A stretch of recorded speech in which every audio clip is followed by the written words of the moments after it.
The Ryen Russillo Show, presented by DraftKings. Today, we're going to get into it. A lot of football with Albert Breer, including Drake Maye, and why he's the MVP. Dan Campbell taking over play calling duties. What are the Rams up to? There's just a ton of NFL stuff to get to. A really interesting week looking at the seedings and where everyone is at. And we'll do a little college football with them as well, talking Ohio State. And I have my college football top 12. I've got more thoughts on the NFL on my own, and then a really long life advice to make up for last week. The Ryen Russillo Show, presented by DraftKings. Every week in the NBA, stars rise, legends are made, and one player rules them all. DraftKings Sportsbook, an official sports betting partner of the NBA, is bringing back King of the Court, and now it's every Tuesday of the season. Here's how it works. DraftKings is putting up $1 million in bonus bets each week. Opt in, apply your token, and place a $5 pregame bet on the NBA star you think will dominate each Tuesday. If your pick finishes the night leading the league in points, rebounds, and assists, they're crowned the King of the Court. And you win your share of $1 million in bonus bets. And this season, there's a new way to track the action. The King of the Court leadership board inside the app. Before tip-off, see the top 10 stars in PRA while games are live. Watch your pick climb the ranks. And when it's over, find out exactly where your star stacked up and if you've been crowned a winner. Download the DraftKings Sportsbook app and use code Ryen. That's code Ryen, R-Y-E-N, to win a share of $1 million in bonus bets if your player is King of the Court. In partnership with DraftKings, the crown is yours. Chill. Buy now and get the Russillo hoodie free. Call 1-800 European Theater. The week is the Oregon Ducks. We need a big push here.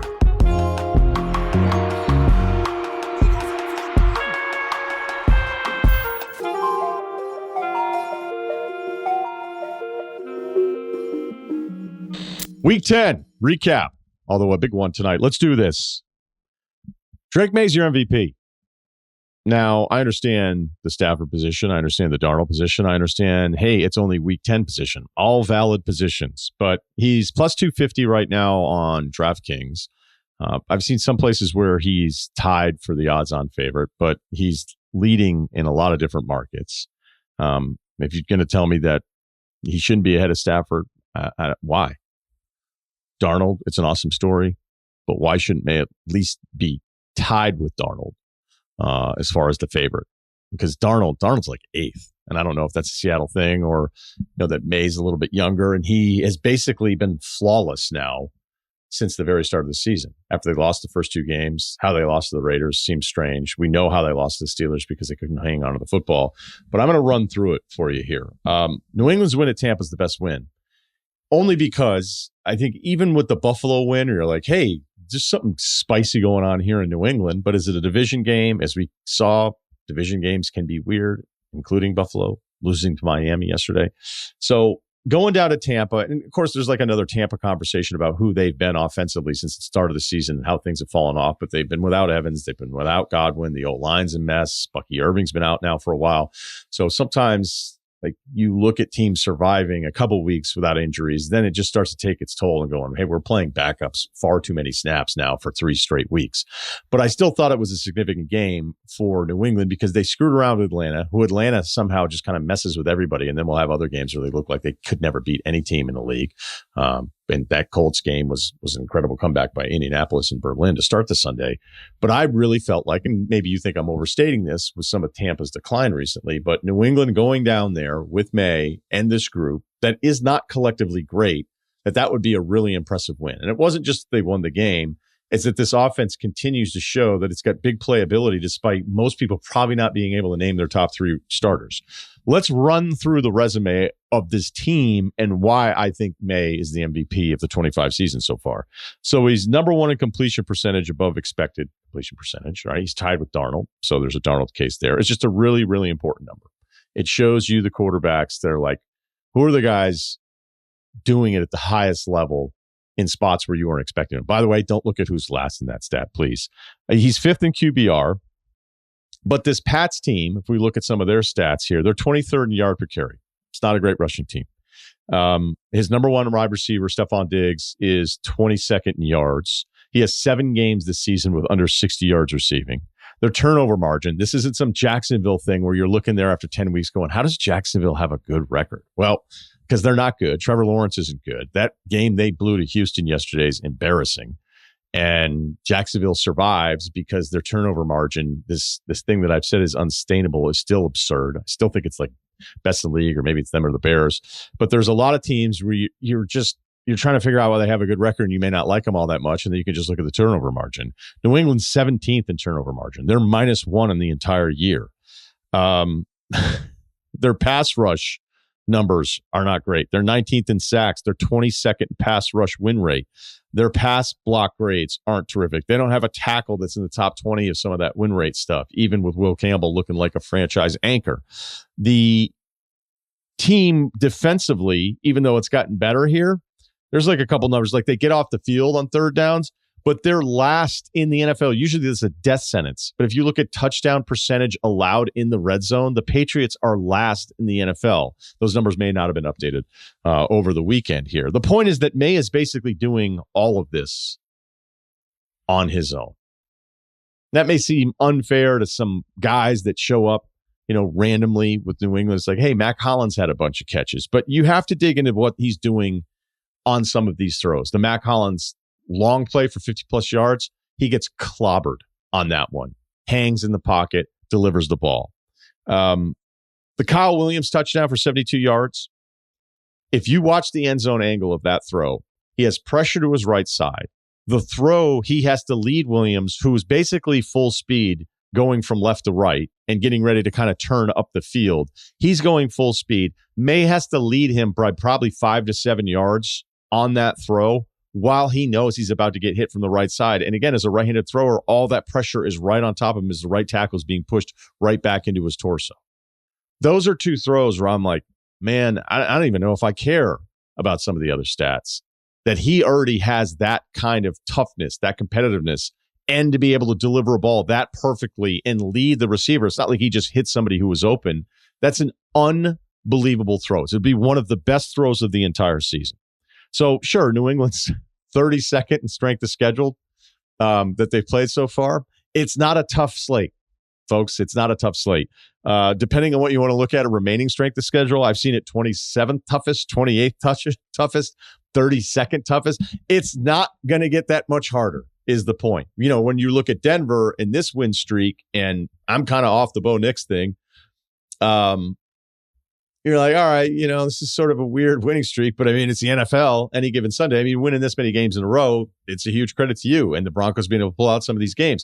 But their schedule is about to become the toughest remaining schedule in the NFL. New England's isn't.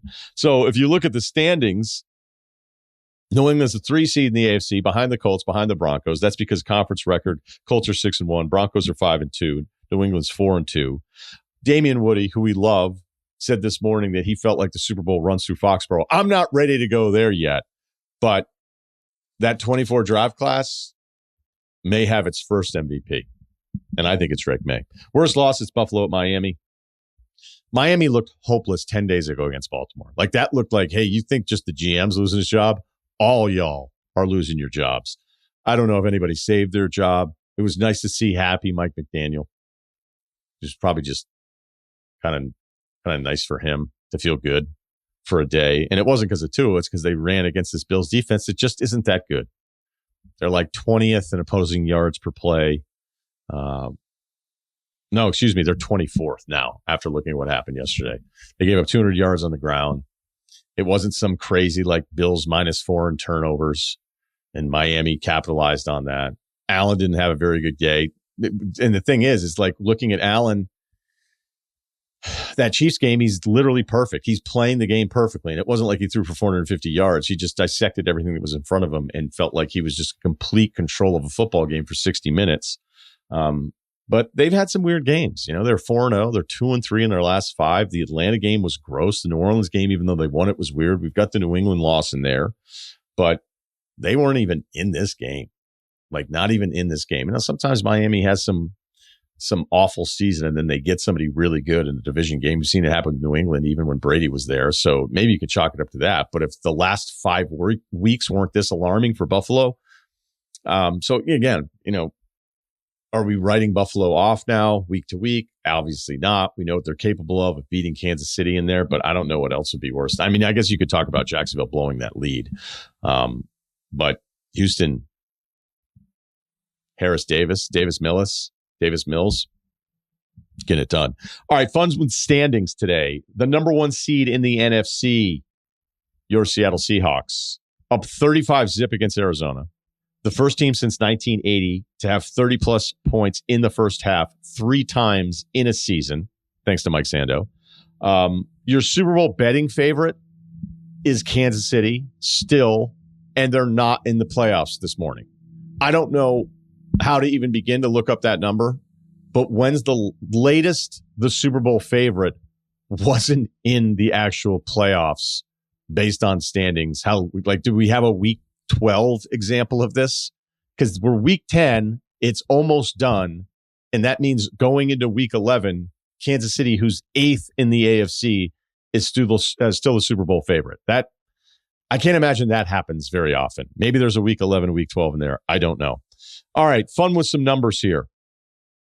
13 personnel. You're going to start hearing about it all over the place. There's going to be a guy takes you through his fantasy draft, tells you he's like, I've had Devontae Adams. It was really nice. Like, our guys felt good about it in the room. Our guys, isn't it just your team? We get a staff over there for the fucking Nighthawks 93. The Rams love 13 personnel, right?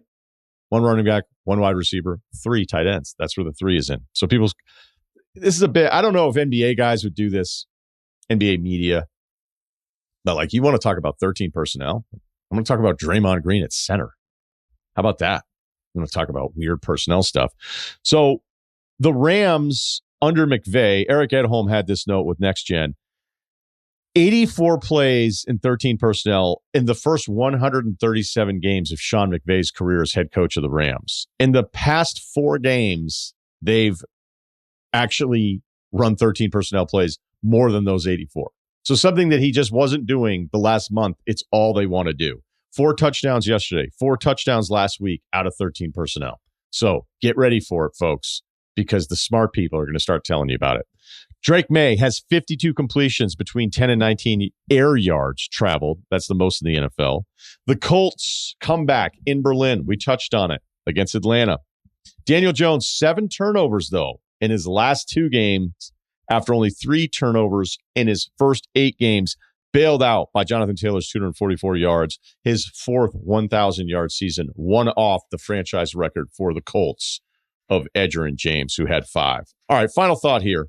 Play calling from the couch. Not Tales from the couch. Play calling from the couch. Giants up 17-0 in Chicago. Taking on my Bears. They've got 1st and goal at the Chicago 7-yard line to start the 4th quarter. How'd they get down there? Because Russell Wilson came in, because Jackson Blue Tent Dart was gone again. Concussion, knocked out of the game. So Russell Wilson, who I notice at times stands next to Dable during the game on the sideline, I would pay a lot of money to have that mic'd up. I don't know that it happens a ton. I just want to know what's being said, and no one will ever tell me. So back to the play. Greg Olsen on the call here. 1st and goal at the Chicago 7.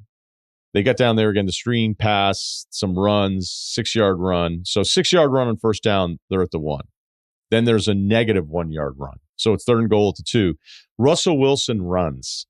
And when I tell you he got stopped once he was running, it was horrifying. Like when somebody's just older and still playing in the NFL, like Ricky Williams is a great example of this. Ricky Williams is physical, can't tackle him. 2 guys can't tackle him. And then once it was over for Ricky Williams, you could breathe on him and he would fall down. In this case, Russell Wilson's trying to escape this red zone play where he's running, and it's like, it looked a lot like some of those Mercedes-Benz commercials where you see them test the cars. And it was like, oh, that's like a violent stop, even though I think it was good for a yard. So now it's 4th and goal at the 1 again. And they kick the field goal to go up 20-10. And Greg Olsen, who we think is the best, I don't know if we're supposed to have him on Wednesday or whatever, we'll bring it up with him. He was saying like, hey, look, it's 4th and goal at the 1. You've held them to 10 points, conditions the whole thing. Go up to 2 scores and put this game away. I, however, would suggest, have you watched Russell Wilson in the red zone? last year with Pittsburgh, where it looked like they didn't even want to let him throw the football. I think his completion percentage in the red zone last year with Pittsburgh was under 30%. I mean, physically, you can't run him. He had a run in this game where he went to slide, and he was so slow, he couldn't beat somebody on the edge. He was so slow that he slid, and it's not even where he started the slide. The slide stopped 2 yards short of the line of scrimmage. That was him sliding to get down, trying to get out of a play, and still lost 2 yards on this. So I think from an analytics standpoint, the 4th and 1, feeling good about your defense, because again, I still like this Giants defense a lot. Asking Russell Wilson to survive that 4th and goal at the 1 when you don't want him to throw and he can't run, I understood why they wanted to go up 2 scores. And then, of course, they end up losing. And I would tell you, if there was anything I've been more certain of this NFL season than that last drive for the Giants was going to be a comical disaster, a fucking horror show. I've never been more certain of anything all season long watching these games, and that's exactly what happened. And now the Giants are 0-4 on the road when they're up 10 or more points. 0-4 on the road, leading these games by 10 or more points. The rest of the NFL is 57-1. It's official. The Big Shack is out now. I tried one a few days ago, and it lives up to the name. It's a serious burger. 2 Angus beef patties, 3 buns, and a new secret sauce. It's stacked, balanced, and built in the right way. You get everything you expect from Shake Shack. Fresh ingredients, that toasted potato bun, and sauce that pulls the whole thing together. For $9.99, it's kind of wild how much burger you're getting, especially one that doesn't taste like typical fast food. It's big, it's fresh, it's legit one of their best burgers yet. It is bulking season, so you know what that means. We're forgoing all the protein bars. We're driving straight from Equinox right to the Shake Shack, and we're going to film this for you post-workout. The protein bar of 2025 is the Shack Burger, and that's what I'm going with, the Big Shack Burger. If you've been waiting to see what all the hype's about, today's the day. Go to Shake Shack and order the Big Shack. Sounds familiar, made different. He's going to join us throughout the football season. It's Breer Mondays, our Breer from the MMQB pod. You can read him on SI.com this morning. I do every Monday morning to get my day started. So let's just start in Foxborough. I don't know how good this team actually is. And it's been a lot of fun kind of looking at all the first rounders from 24, which I probably talked about too much. But this Drake Maye run is incredible. I think he is the league's MVP. And, you know, I don't even know if the team was built. I know they spent a lot of cash in the offseason, but it almost now feels like ahead of schedule considering like the rest of the roster. You're close with this team. You've covered them for a long time. So give us some more insight into what they're feeling in the building around the facility to what looks like, you know, having a guy for the next 10 years, which is what every team's trying to do. Yeah, I mean, I would say like a lot of it is sort of what the Commanders did last year, you know, where they brought in a bunch of veterans to spackle holes, you know, and there were holes all over the roster. But the idea was, can we get ourselves up to level ground where we don't have like these gaping holes where, you know, there are like legitimate weaknesses on our team. And the way the Commanders did it a year ago was by going and getting guys that the coaching staff had background with, and it was the same thing here. You know, all of these guys they brought in, with the exception of Milton Williams. You know, Robert Spillane was with Josh in Vegas and with Mike in Tennessee. They bring in Vrabel, or they bring in Landry, who was with Mike in Tennessee. Steph Diggs was with Todd Downing in New York. Same thing with Morgan Moses with Todd Downing in New York. So all these guys they brought in to just take care of the holes in the here and the now, or most of them anyway, were guys they had background with, where they knew what they were getting.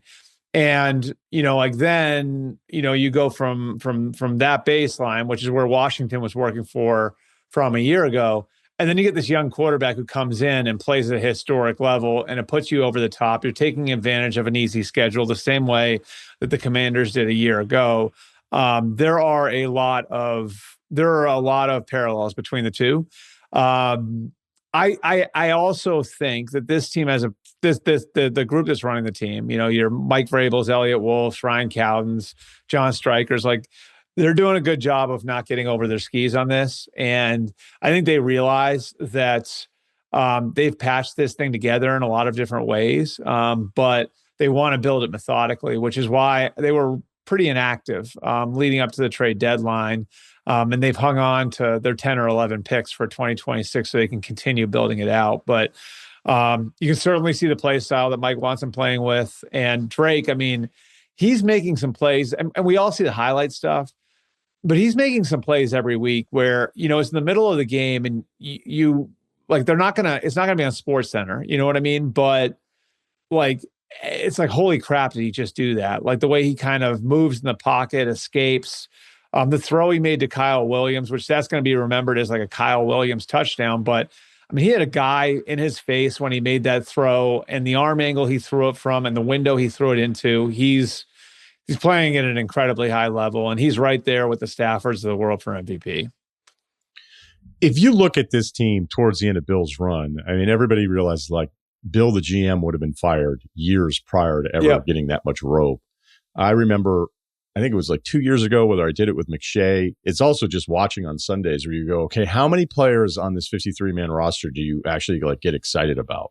Yeah, like it was probably, I don't know if it was the least talented roster in the NFL, Breer, but it was up there. It was like, hey, who's the guy who's actually like a guy? Who's somebody that stands out that you're like, he's really good. And so, again, you're right about the schedule part of this. And the May thing's not just about 25 as it is now, like, as I said, going like just this feeling going like, hey, we have our guy and now we can figure out the rest of this stuff. But can you give us more depth on the transition of what this roster was? And I also think it was like a thin staff, because the note on Belichick was always that like he didn't really want to bring in outside people, right? Because he didn't want to have to like train that person, whether it was a coach in his style. That's why he was always going back to people that he had relationships with. But, they had lost so many people, so many staffers over the years that you just wondered like who was actually doing the job. It felt like a front office that was understaffed because they were just doing so poorly in the draft the entire time. So speak to that transition of like coming in and looking around going, all right, how do we fix this thing before we're even talking about May? Sure. And I think like that's a huge part of it. So like Bill, and I still think Bill's the greatest coach in NFL history, but I agree. Like at the end, like, look, like one of the things that Bill did really well was develop coaches. I'm glad you got to that because like he always had a Josh McDaniels behind Charlie Weiss, or a Bill O'Brien behind Josh McDaniels, or a Matt Patricia behind Romeo Crennel and Dean Pease, or a Brian Flores behind Matt Patricia. And eventually that well started to run dry. So he had these incredibly smart assistant coaches coming up through the ranks and incredibly smart personnel people coming up through the ranks. And Scott Pioli was part of building that too. And then eventually it just got to the point where they weren't developing people. And that went for players on the roster and people in the personnel department and people on the coaching staff the same way they had in the past. And it affected every piece of that operation.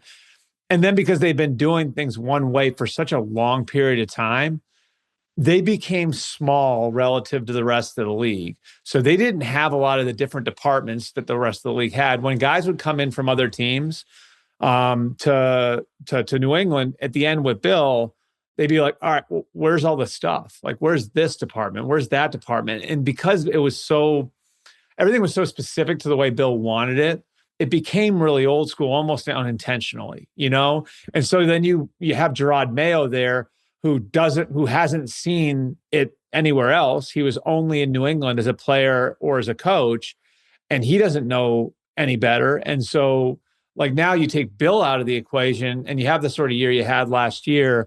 And, it was time to really take a hard look at the entire operation. And so, last year they put Elliot Wolf in charge of building some of those things out and building out their personnel department beyond just scouting. And Mike comes in and I think he leans into doing a lot more of that to the stuff, the resources you need for the players and stuff that's not nobody on a podcast wants to hear about, right? Like the sports science stuff, all of that different stuff. So I really think because they've been so successful under Bill and Tom for all of those years, they almost unintentionally became archaic. And, I think all of that came to a head last year. And now you're seeing them come out of the dark ages. And what's accelerated the course for all of that, of course, is having the young quarterback you have and having a head coach who really knows what he's doing. Is Maye even better than Vrabel thought he would be? Yeah. Yeah, I would say that's fair. I mean, I know when they came in there, like they felt like he was one of the reasons why the job was really attractive. I'd say like right at the top of the list. One of the reasons why the job was attractive to a lot of coaches, Mike included. And so, I think they felt like coming in, all right, like this is a kid who's still really raw. And we've got to figure out a way to get the most out of him as an athlete, as a playmaker while developing the quarterback stuff.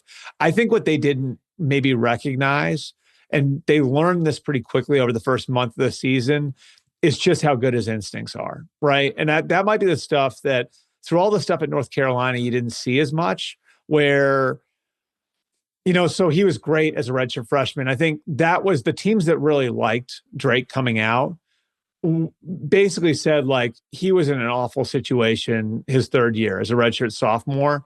But if you go back and look at him as a redshirt freshman, he was off the charts. I believe, what was the coach's name that went to Wisconsin from North Carolina, the OC.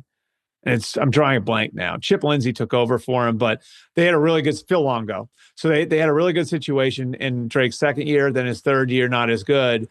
And so I think like who he could be as a player got kind of clouded by the circumstances around him.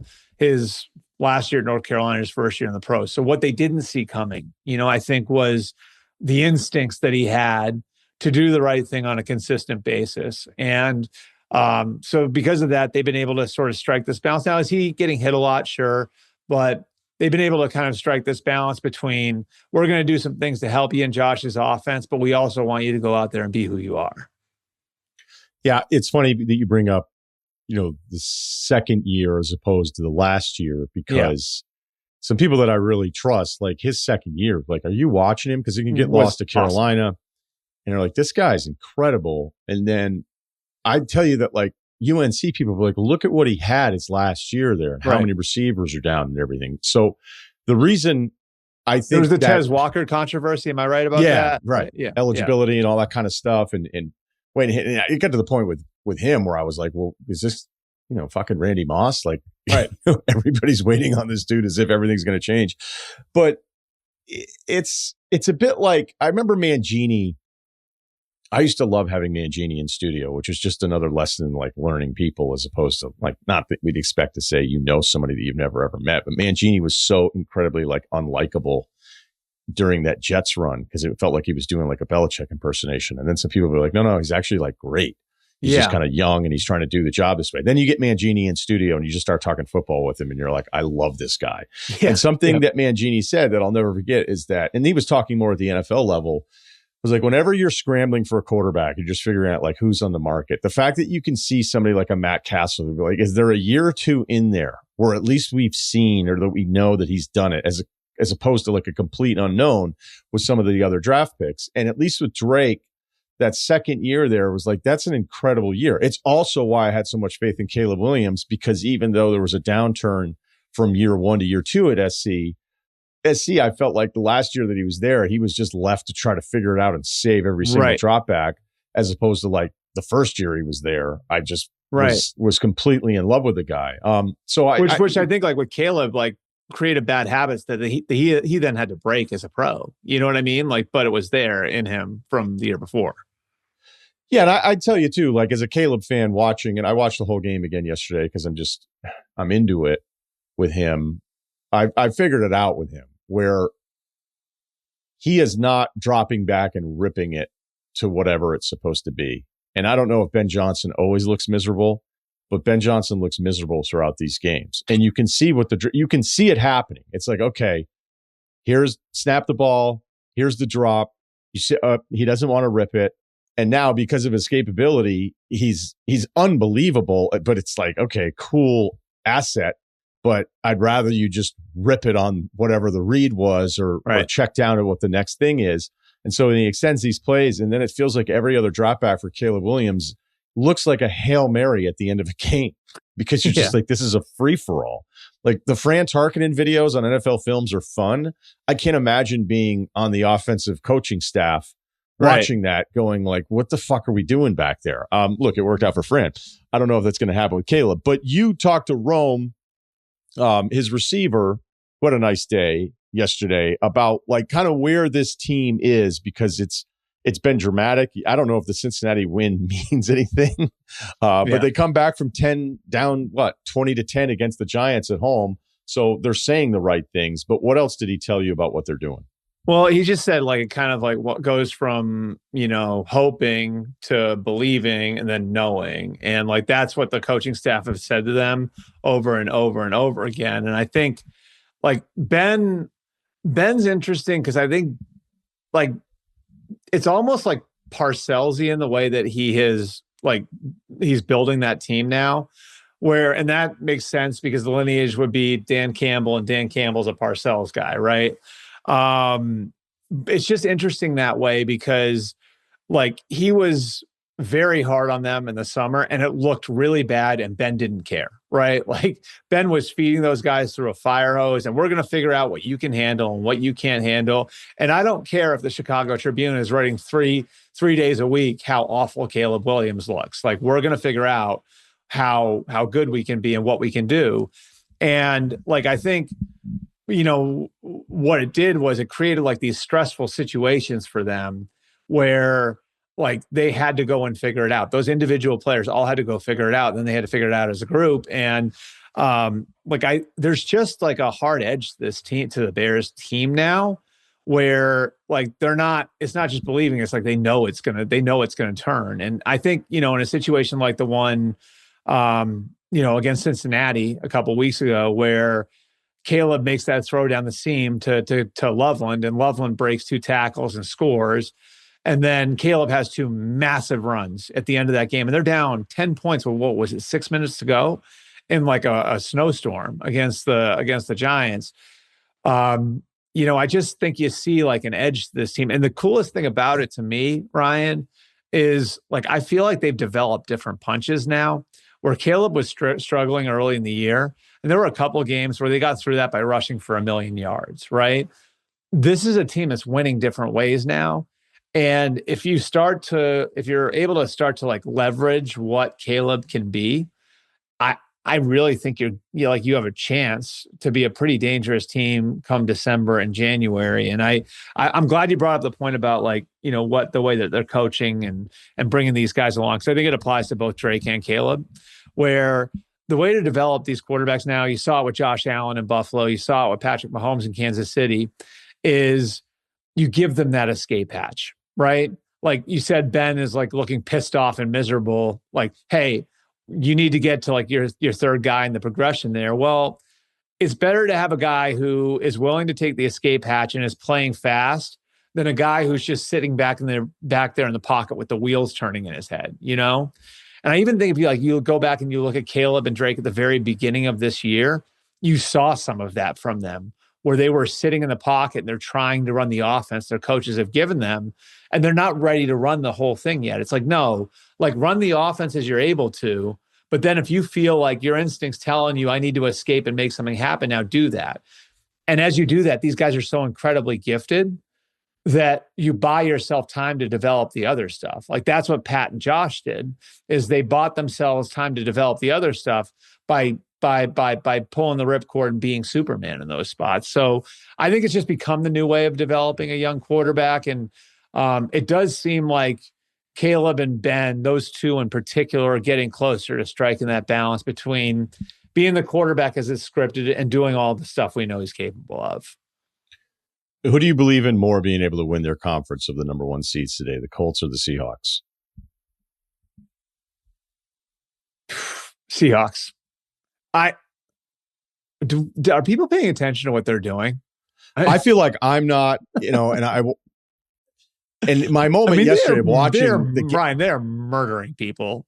Murdering teams. Like it's hard in this league to keep doing what they're doing on the point differential front.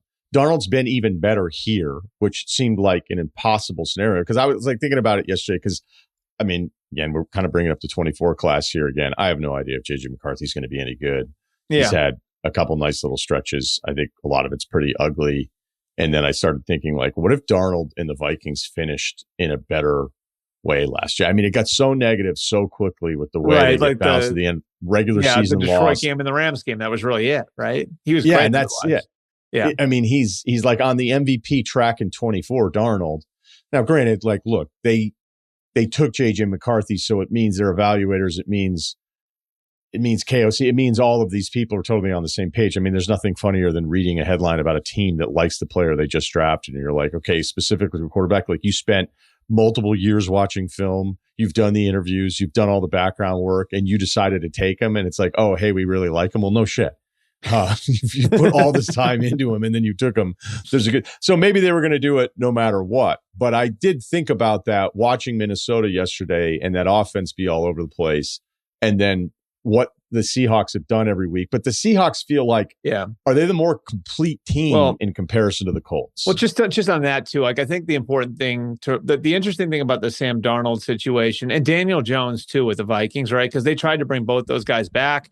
They wanted both those. They wanted first Darnold, then Jones back for 2025. So it wasn't like they were completely out on the idea of it. Like Kevin did not want to throw this season overboard in the name of quarterback development. So like he was going to bring those guys back.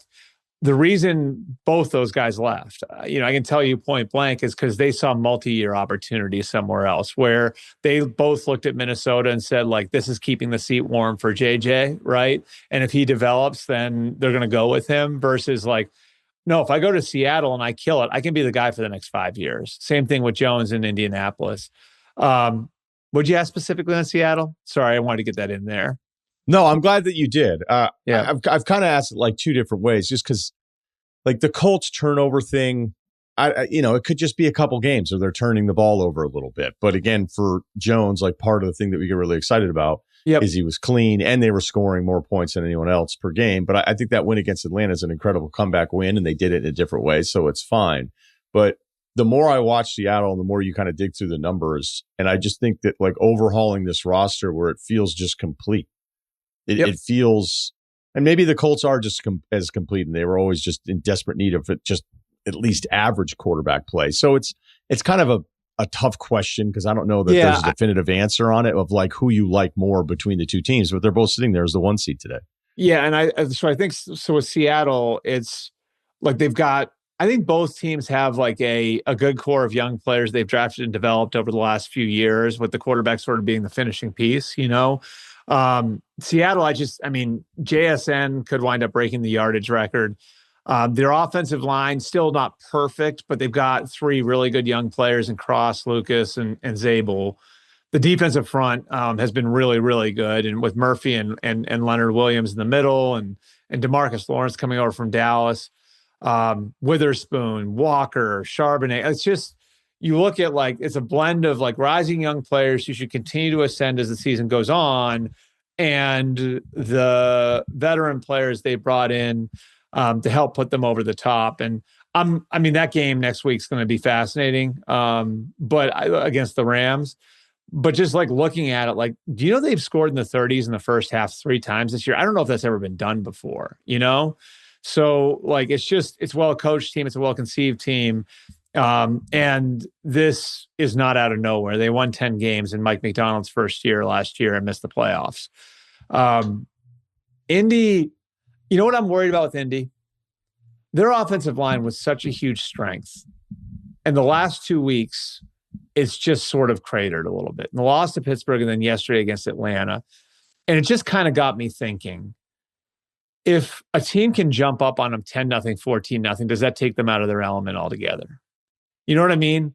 Like, and maybe this is the Jonathan Taylor MVP argument where like, now Taylor winds up winning that game for them anyway yesterday, but it just sort of, what you notice is like, is that offensive line as good as it looked over the first 2 months of the season, or have they been able to play a lot of these games on their own terms? And when the game is played a different way, does that offensive line not look as great? And that, of course, affects the way that Jones is playing.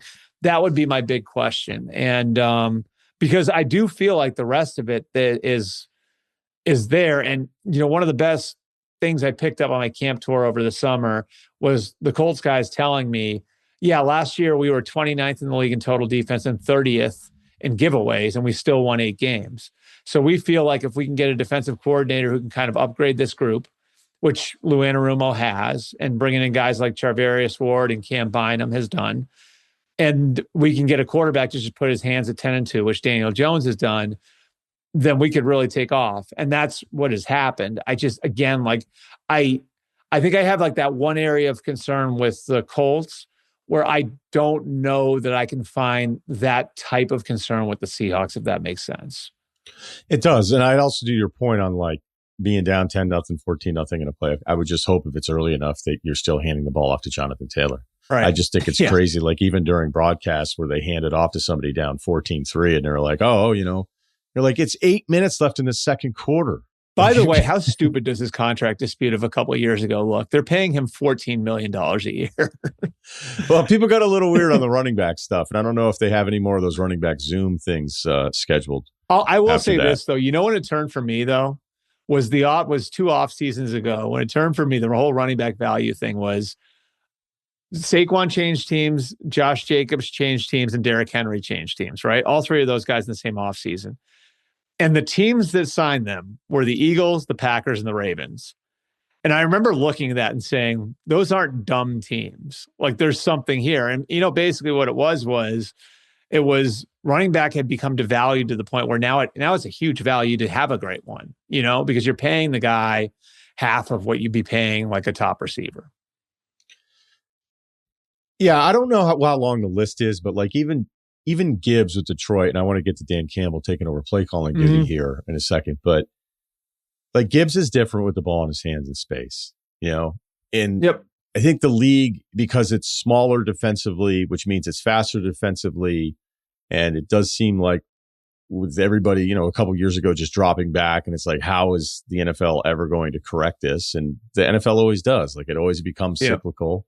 And now we're seeing the counter to that with the Rams going, okay, well, if you're going to play light and shut down and play safeties all over the place, right, then we're going to, you know, we're starting to see that happen more and more with this 13 personnel thing that I want to get to. But it just felt like there wasn't enough room for the running backs that we grew up with to make an impact. Because even if you were special, there was just going to be too many defenders over there. Even if it was light personnel, it just wasn't like the breakaway stuff that I feel like there's a short list of players that can do that. So I do think that there's value if you have one of those guys. I just wouldn't want to be like, hey, you had 800 yards last year, so now I have to pay you $10 million. Because clearly the league's just not doing that anymore.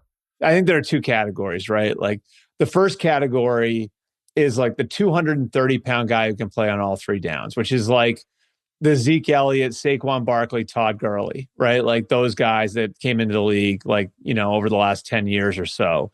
So that's one category. And then there's the other category, which is the guy who is so versatile, like almost the Marshall Faulk type of guy, where you can line him up wherever. And like when you break the huddle, like the defense has to figure out where that guy's going, which, you know, I think Alvin Kamara like kind of became a model for that when he came into the league in 2017. So like, I think if it's got to be one of those two though, right? Like I think the rest of them are sort of interchangeable, but if you have one of those two, those guys generally are worth paying. You know, Gibbs obviously falls into the category of like the Kamara types. By the way, Seahawks first team since 1980 to have 3 30-point plus first halves. There you go. You got a better research department than I do. No, I had it because Sando had it in the pick six there you go. this morning. So he was all over the Seahawks. Off the Drake Maye thing, kind of into like, because I was thinking about it yesterday as I was watching that game. I was thinking about it this morning. I was kind of prepping for the show. It's like, okay, as much as like Drake Maye is now the guy, you know, we've cycled through. I mean, Jaden was clearly the guy. And so if you think now like, okay, Maye has this insurmountable lead in the division it's like, well, that's totally unfair to Jaden because the guy was playing an NFC championship game last year and now he's hurt. And maybe there's a second year correction there. But maybe the race is between those two guys as far as like who's going to end up being the best from this class. But look, he's out. Washington's a mess. That's fine. Campbell decides to take over play calling duty. They put up a huge number. I don't know if it's because I don't think Campbell is like, there's some coaches that I'd be like, oh, no kidding. You took over play calling duty going up against this Washington defense. Yeah. I don't think Campbell is that kind of guy, but at least for a Sunday, it seems like the right call. Yeah. And I have my sneaking suspicion that this isn't the first time it's happened this year. I wrote, I'm sure you saw it, like where that Monday night game against the Ravens in week 3, someone had pointed out to me that like just like I had somebody else in the league text me during the game saying like, "Hey, pay attention to Dan Campbell on the broadcast. Look at him and tell me what you think." And I remember looking at him and he had a play sheet in his hands and he was talking into the headset. You know what I mean? So I'm not saying that he was the play caller for that game, but it looked like he was involved. And to me, it kind of reminded me of a conversation I'd had 2 weeks earlier with Jahmyr Gibbs, or the week earlier with Jahmyr Gibbs after they beat the Bears and scored 50 points. And I asked him like, what was the problem in week 1 against the Packers? And he said it was communication. Said we were just having issues. Like it's our first game with a new coordinator. We had to figure that out and we've streamlined it. So this is something that they've been working on, I think all year. And I think like as brilliant as the coaching has been there over the last 5 years, I think sometimes we don't like assign enough of what they've accomplished to the talent in the roster. Like that's a really good roster all the way around. And I think for Dan, like, and I remember having this conversation with Jared Goff where I said to Jared, I was like, hey, like it seems like Dan's got like his emotional IQ is really high, whatever you would call that, EQ, I guess, right, is really high. And Jared cut me off and he goes, "It's the best I've ever been around." And this is a guy who's with McVay, who's really good in that department too. I just think Dan has an ability to know what his team needs at any given point. And I think if he thought the players were at all out on Johnny Morton, that's why he would step in. He knows he's got a talented team. He knows what they're capable of.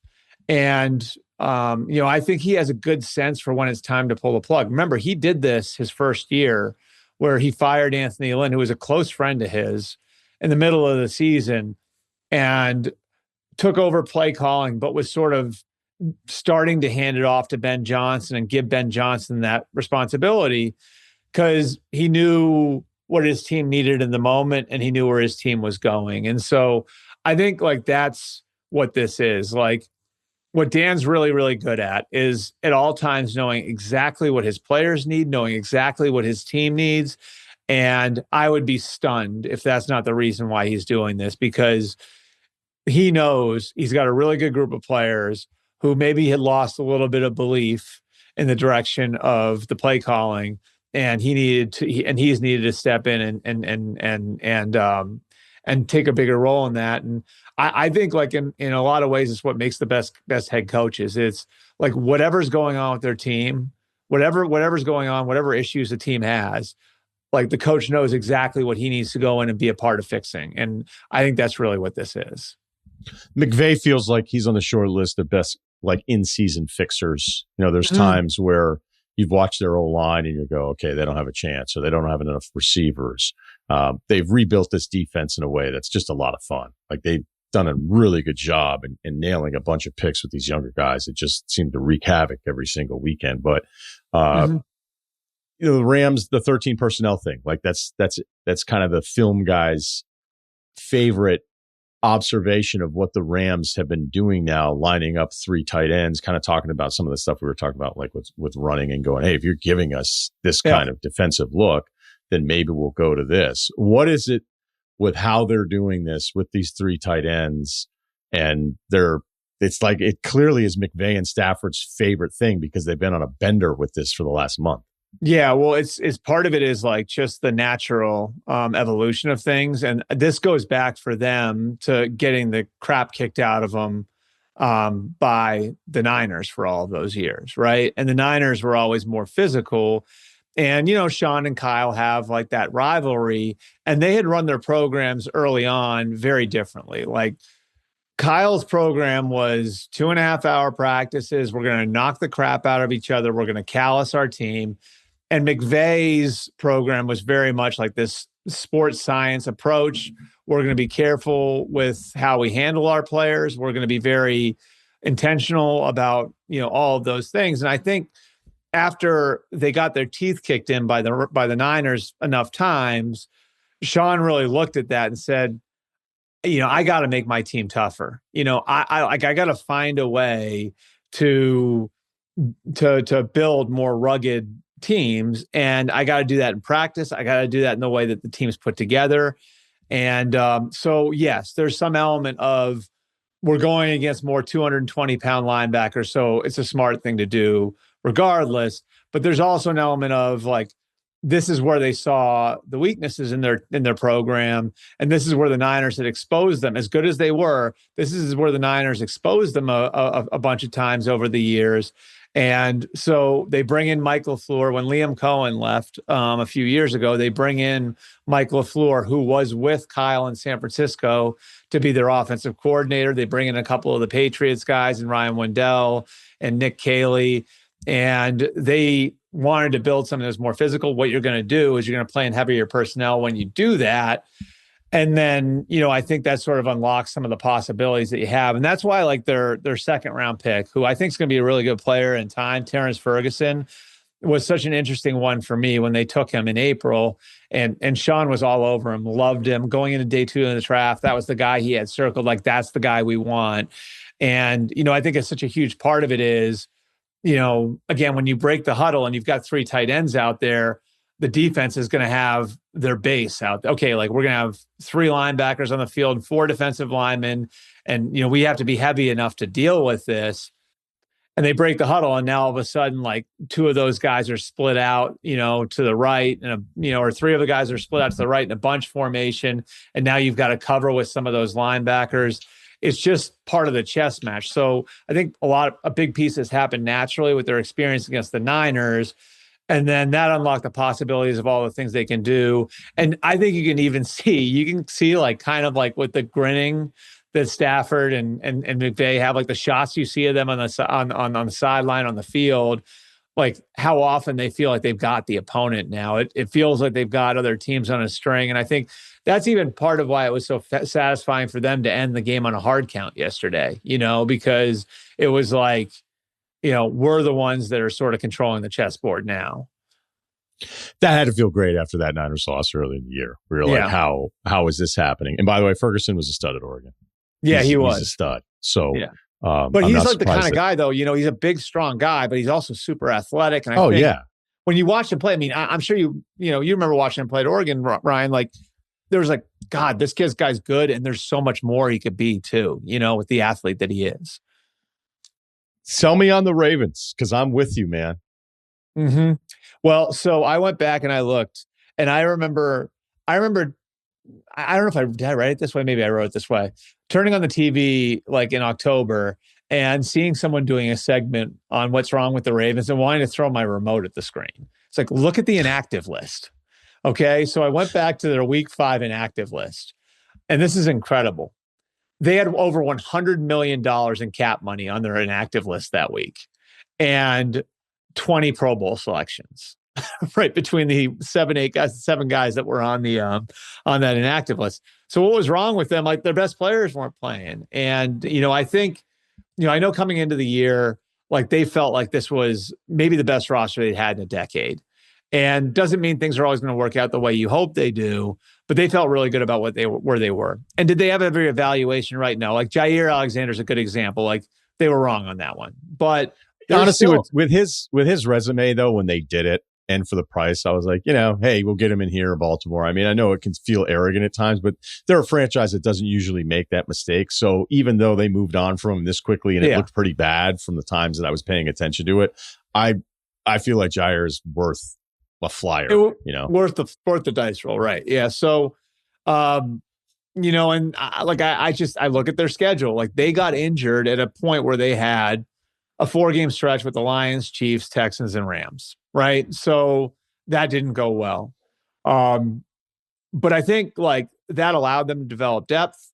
And now you look at where they're at, and they're 4-5. They've got the Browns and Jets next, so that puts them at 6-5.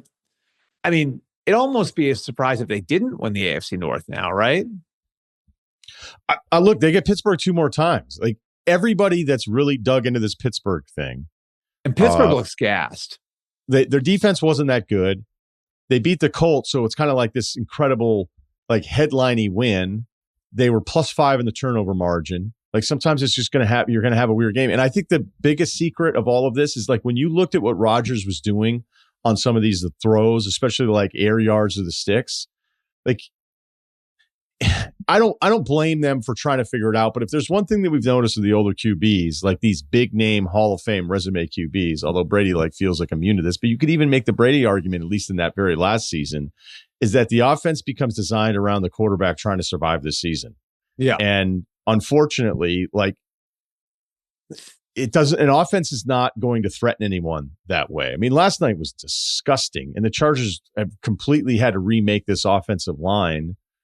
And you would think that there's some advantage there with Pittsburgh and all this stuff. So I don't know why anyone would be writing Baltimore off, getting everybody back, looking at the schedule the rest of the way, looking at that division.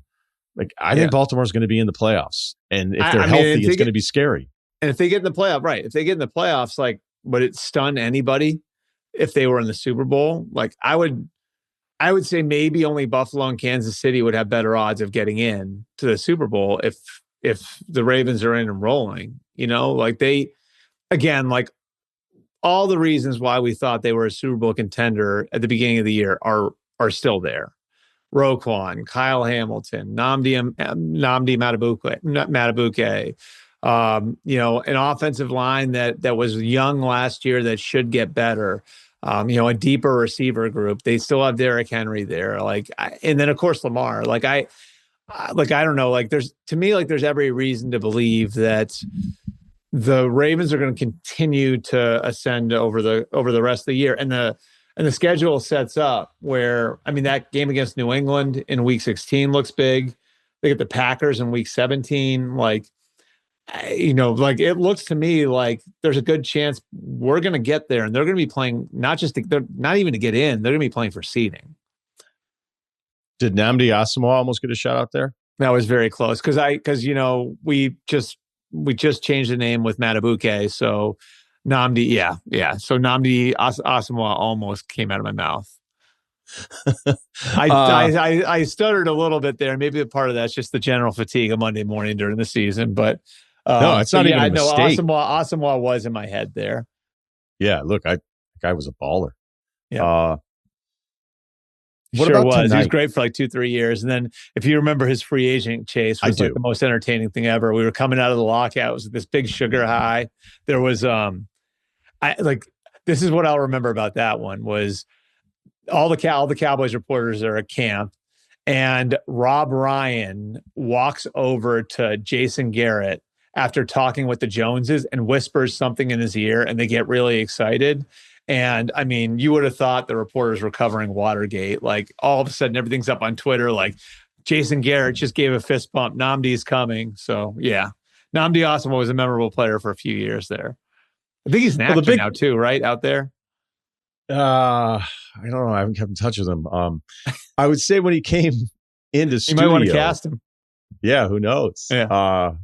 He was awesome in studio. Like he was really good. He's a really sharp. Yeah. And then I asked him a question off the air about Jamarcus. There was like this rumor about Jamarcus Russell. And I was like, hey, is this?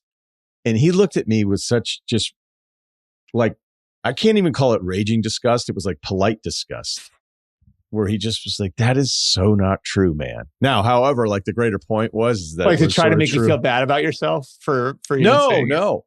He understood what I was doing. I was like, hey, there's like this rumbling, like this is going on with Jamarcus. And he was just like, that is so not. But it kind of ignored the bigger point that whatever Jamarcus was doing as far as like getting himself ready to play football, like he just wasn't going about it the right way. I mean, Jamarcus ended up being one of the all-time busts. So there was still like a window. And then the other Nnamdi part of it is like what can happen with a corner being in a completely different system? Because remember, he goes to Philadelphia.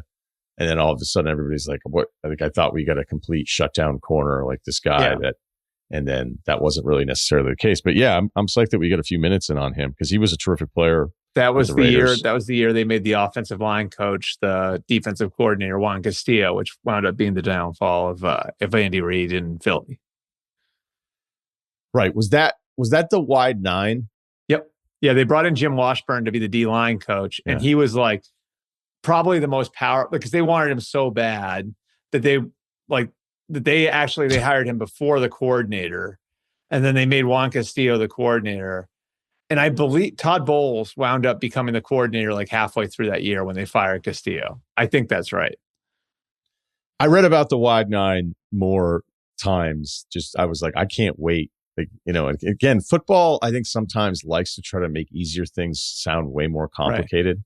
Right. It was just Kyle Vanden Bosch like lining up way outside. That's all. Yeah. Yeah. Yeah. And I got into this with Cannell at one point, and Cannell was like, what is Rocket Jet 387 YZ Dog then? And I was like, look, I go, I don't know what it is. Okay. I go, but I've met enough of you fucking dopes that to know why you're doing this. I'm pretty sure that if I grew up with it, I'd be able to figure it out. Okay. So I know some of you guys are really, really smart, but there's also some of you guys that aren't the smartest dude I've ever met. And you were able to get a call on your helmet and then break the huddle and then call the play. So if I grew up with that language and that was my job, I'm sure I would be able to figure out the language. And so he for some reason, he just disagreed with the premise that I would be able to figure out how to do it if I were an actual quarterback, not like in my spare time. Right. I was going to learn a playbook at 38 to be a better host. I mean, it's funny because like we have that so I coached my kids team the last 3 years, and it's sort of like, I played a little bit growing up, but it sort of like reminds you of how these things happen, which is like those big long play calls. It's like, so with the third graders, like the play calls were like this, you know what I mean? And then I would hope become so. like this, and then and you're just adding. Well, give words. us an example. You're just take adding us through words. Take us through the 3rd to 5th grade, 7th grade progression as an OC. I mean, it would be like, so you're saying something like H jet motion, pull counter, right? Like, so all that is like we're running the H back across on a jet. So we're telling the H back to run across on a jet sweep. And now we've put a pull counter across it. All the pull counter means is that there's a counter off the what would be the jet, right? And then we've got the guard pulling out to lead the counter. That's all it is. And it's just like whatever the number of words I just gave you, like we're teaching 10-year-olds that. You know what I mean? Like, and it's really specifically to tell 3 kids what to do. Yeah, I remember just like 34 cross block. Like, yeah. Okay. Well, I played in a wing T when I was in high school. So we had like everything was numbers. So it was like 34 belly. And then there was like 34 belly count. There was 33 and 34 belly. And then the pass plays off of it, 34 belly streak. We like, it's sad that I still remember this stuff. 447 it's great. counter. It's great that you still remember this stuff. What are you kidding? I still remember all the footwork, all of it. So yeah. I always the wing like team all was the very effective back in the day. I bet it still would be too. Yeah, no, there was an I formation this Saturday, and I was like, oh, here we go. Yeah. It would be like somebody who speaks Japanese speaking to you, being like you wouldn't be able to understand Japanese. You're like, yeah, no shit. Yeah. But if I grew up and was born in Tokyo and stayed there, guess who's speaking Japanese? Like, I don't. Right. Anyway, moving on. I have a couple more things before we finish up here.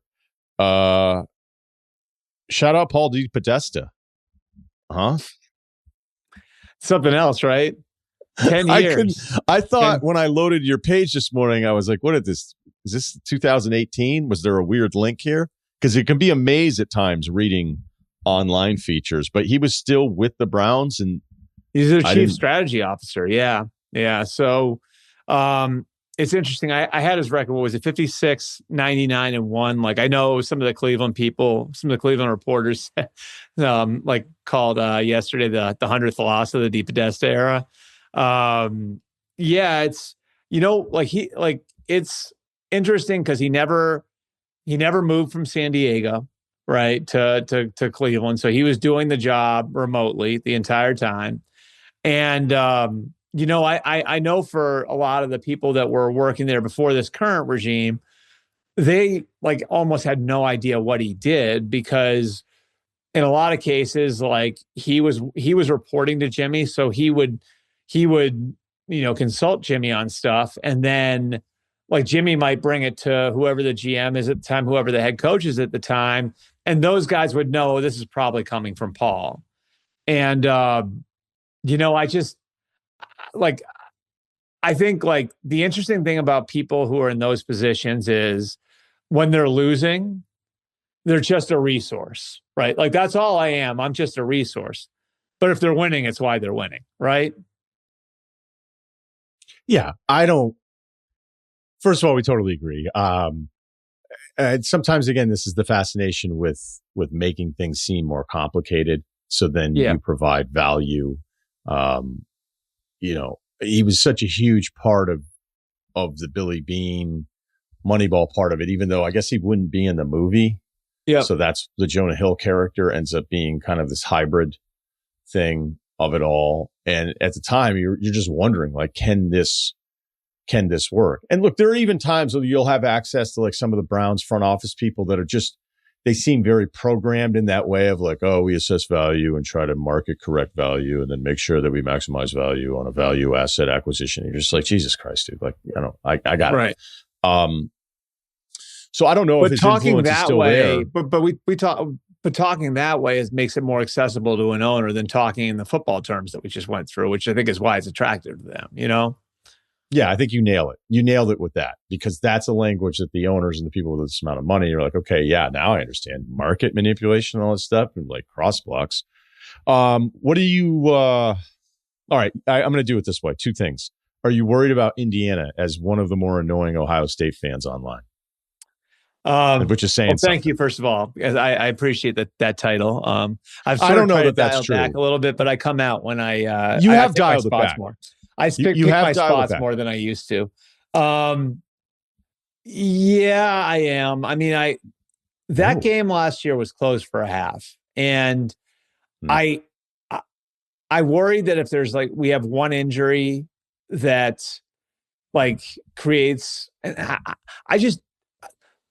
If there's like an injury on the offensive line or if Carnell Tate were more injured, like I would be a little bit more concerned. I just don't know where the weakness of the Ohio State team is. Maybe they don't run the ball quite as well as they did a year ago, but I can't believe I'm saying that they're better than they were a year ago, but they're better than they were a year ago. Like it's almost like indisputable at this point. Doesn't mean they're going to play as well in January as they did last year, because obviously that was off the charts. But like I'm so impressed with what Kurt Cignetti's done. I mean, I think it's one of the most incredible turnarounds, and the fact that he sustained it. Like, and this isn't just like a 1 year thing with all his guys coming over from James Madison and lightning in a bottle, and here we go. Like the fact that they've sustained it for a second year is freaking bonkers. And I'm shocked we're having this conversation again. I just don't know how it holds up when there's the talent disparity that I think there would be against Ohio State. I think just from a roster standpoint, this is a pretty special group. And there are a lot of players on Ohio State's roster that are going to be stars in the NFL in 3 or 4 years. What do you think? Worried is probably the wrong word, because if I'm an Ohio State fan, I'm just not worried about anything. Although they do, at least the ones online, worry about everything. I said something really nice about Mendoza that last drive. Yeah, and you're right. You're not. I don't recognize you as part of that, so I shouldn't have teed you up that way. There was a couple years where I was like, I love this guy, but this Buckeye Breer version sucks. It's a little bit too much. Yeah, but not for everybody. The vocal Ohio State fan on social media, I think, is the worst fan of any fan base in American sports. Wow. I don't think there's any. You could go pro, you go college, whatever, you go international. I've had my issues with Raptors fans, but the Buckeyes fan that, like, you can't just let somebody else say something nice about Mendoza's last drive against Penn State. And I don't notice that, but I hate that fan too. Like when it's like, it's funny. It must have a blind spot for it, because I hate that fan with in other sports too. Like I think it exists here actually where we grew up, right? Like where I did the exec poll last week, right? Like, and the 42 executives picked Matthew Stafford as the MVP. And so I write it, and everyone's calling me a hater. Like I had nothing to do with that. Like, you know what I mean? Like, but if you somehow give credit to Matthew Stafford for the year he's having, then you hate Drake Maye. That's what you're talking about, that dynamic, right? Yeah, a little bit. I mean, that's even dumber because it's not even your opinion. Right. But it was like, I would say this to Ohio State fans. Everybody thinks you're the best, man. You get 55 first place votes to the AP, 50 plus coaches votes. Like for A&M's getting first place votes. I don't think Indiana is.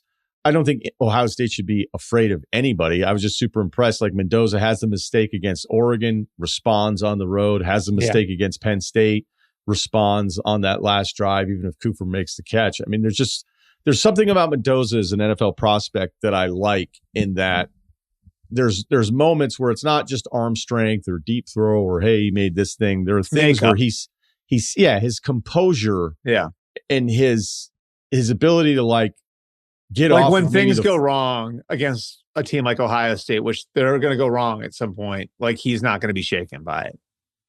Yeah, I don't think he would be. So the talent part, but you're right. I think this Ohio State team is even better because Sayin raises your ceiling on what you needed to do. Like if you had to get into a shootout. Now, granted, I mean, Will was really good for you guys last year. And the fact that you're throwing up to Smith and Tate. I even brought it up in my college football. Well, I'm going to do this later.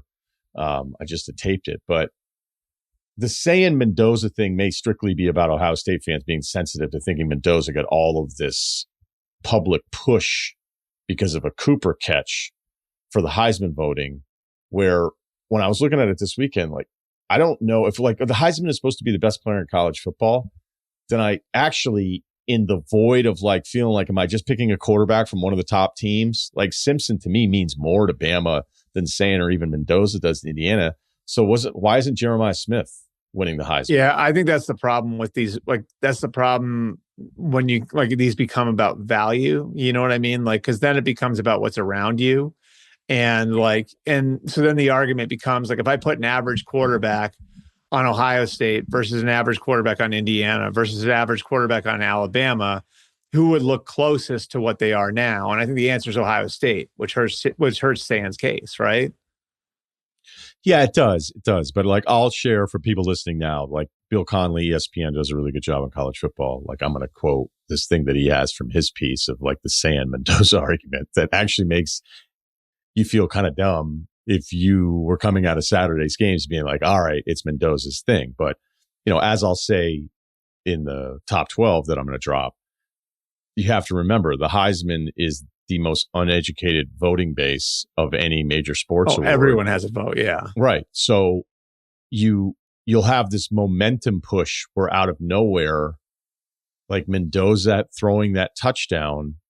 Now, all of a sudden, people like some news director in Albuquerque is going, oh, like I have a vote. And like that Mendoza guy had that huge play and he had this moment, I mean, remember like when Michigan was trying to manufacture Jabril Peppers like Heisman moment? Yeah. They were actually smart in the propaganda part of it of like, hey, how can we get like him on the radar doing something a little different? They were like lining him up all these different ways and stuff. And it felt as much to do with him trying to get the Heisman in Ann Arbor. So you just always have to remember that. And that's why maybe, look at me, full circle on this, maybe understanding sensitive Ohio State social media poster, realizing that like Sayin has a great game and yet Mendoza is below average for a good chunk of the day. But that last drive was incredible. I will say you're right in that like our fan base, our alumni, like if there are 62 AP votes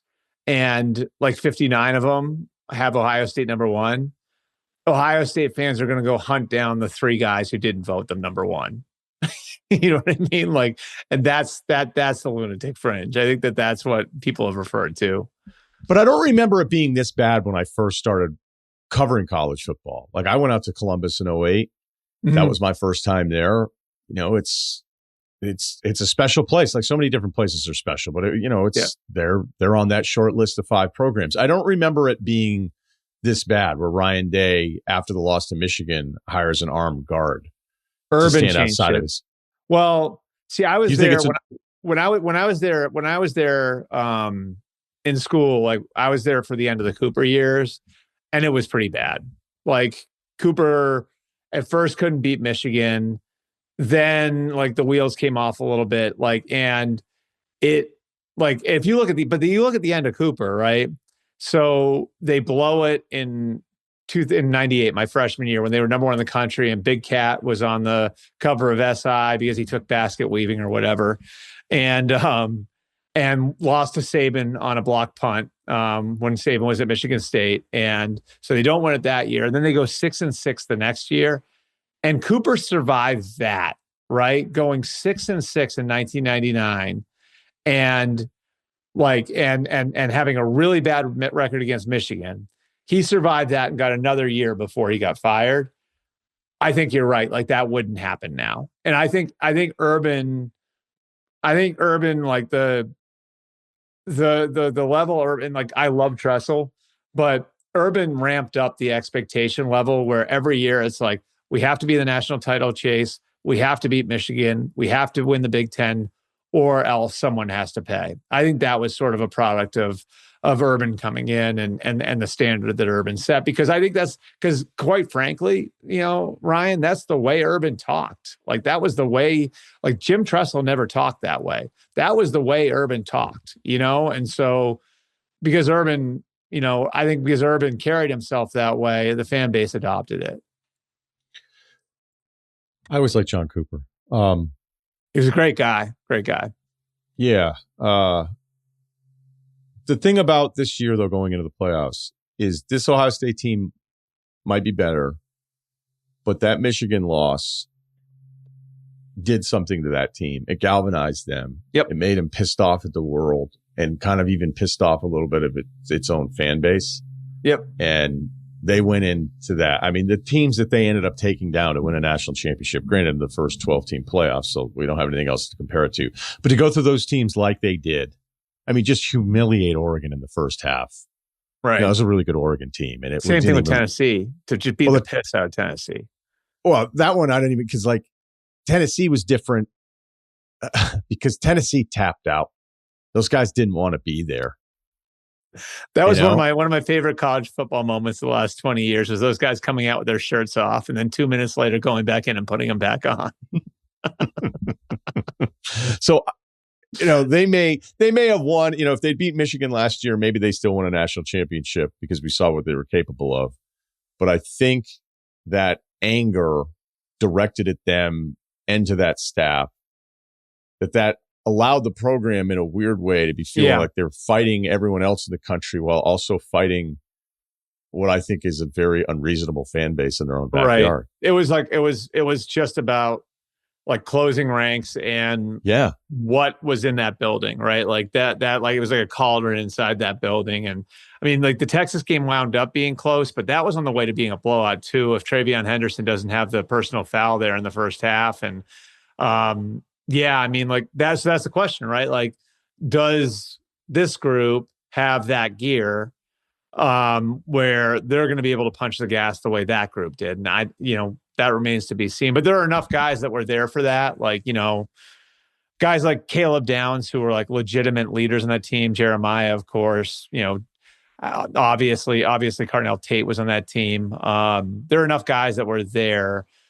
I mean, maybe they find a way to summon it. I think it's maybe hard to do that when it's not organic, because what happened in November and December of last year there was pretty unique. All right, real quick tonight, the Packers hosting the Eagles. What do you expect on Monday Night Football?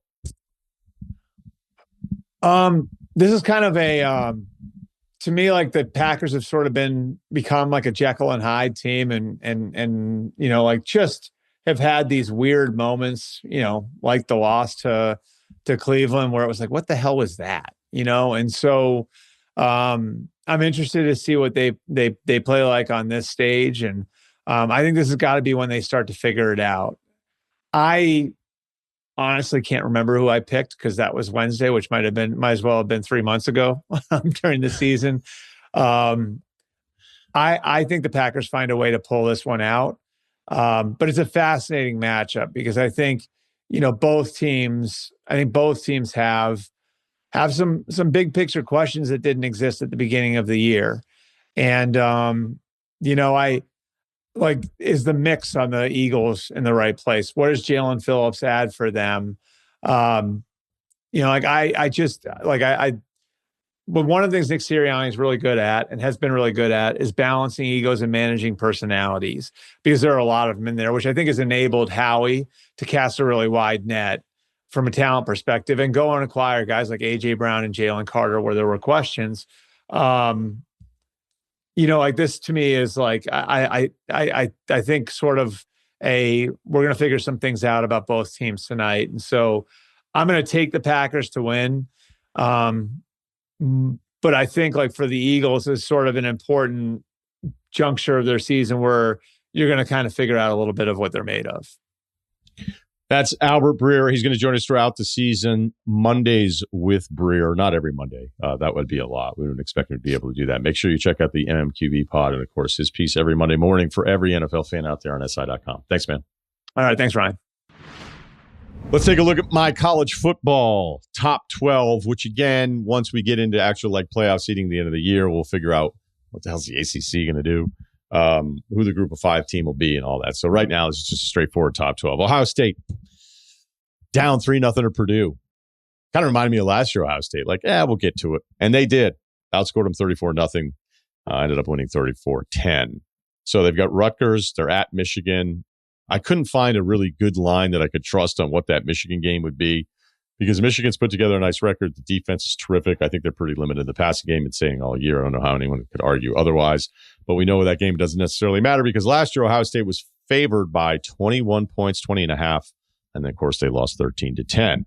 But I'll get to the Heisman thing because there's some Heisman theme stuff that I want to do throughout these rankings. Number 2, Indiana. For 3+ hours on Saturday at Penn State, that was a tough game. If you disagree because of Penn State's record, they fired their coach, you're like, hey, that team sucks. I get it. But let's all try to not be so simple all the time, I mean, sometimes watching games can get in the way of the evaluation. I think spending 3+ hours with that game makes you realize that was really tough. So look at this guy, SEC Ryen over here, telling you that even a bad record Big Ten team, a team that I haven't always loved in the past, Penn State, you could sit there and say, hey, some people picked them to win the national championship. How bad could it be?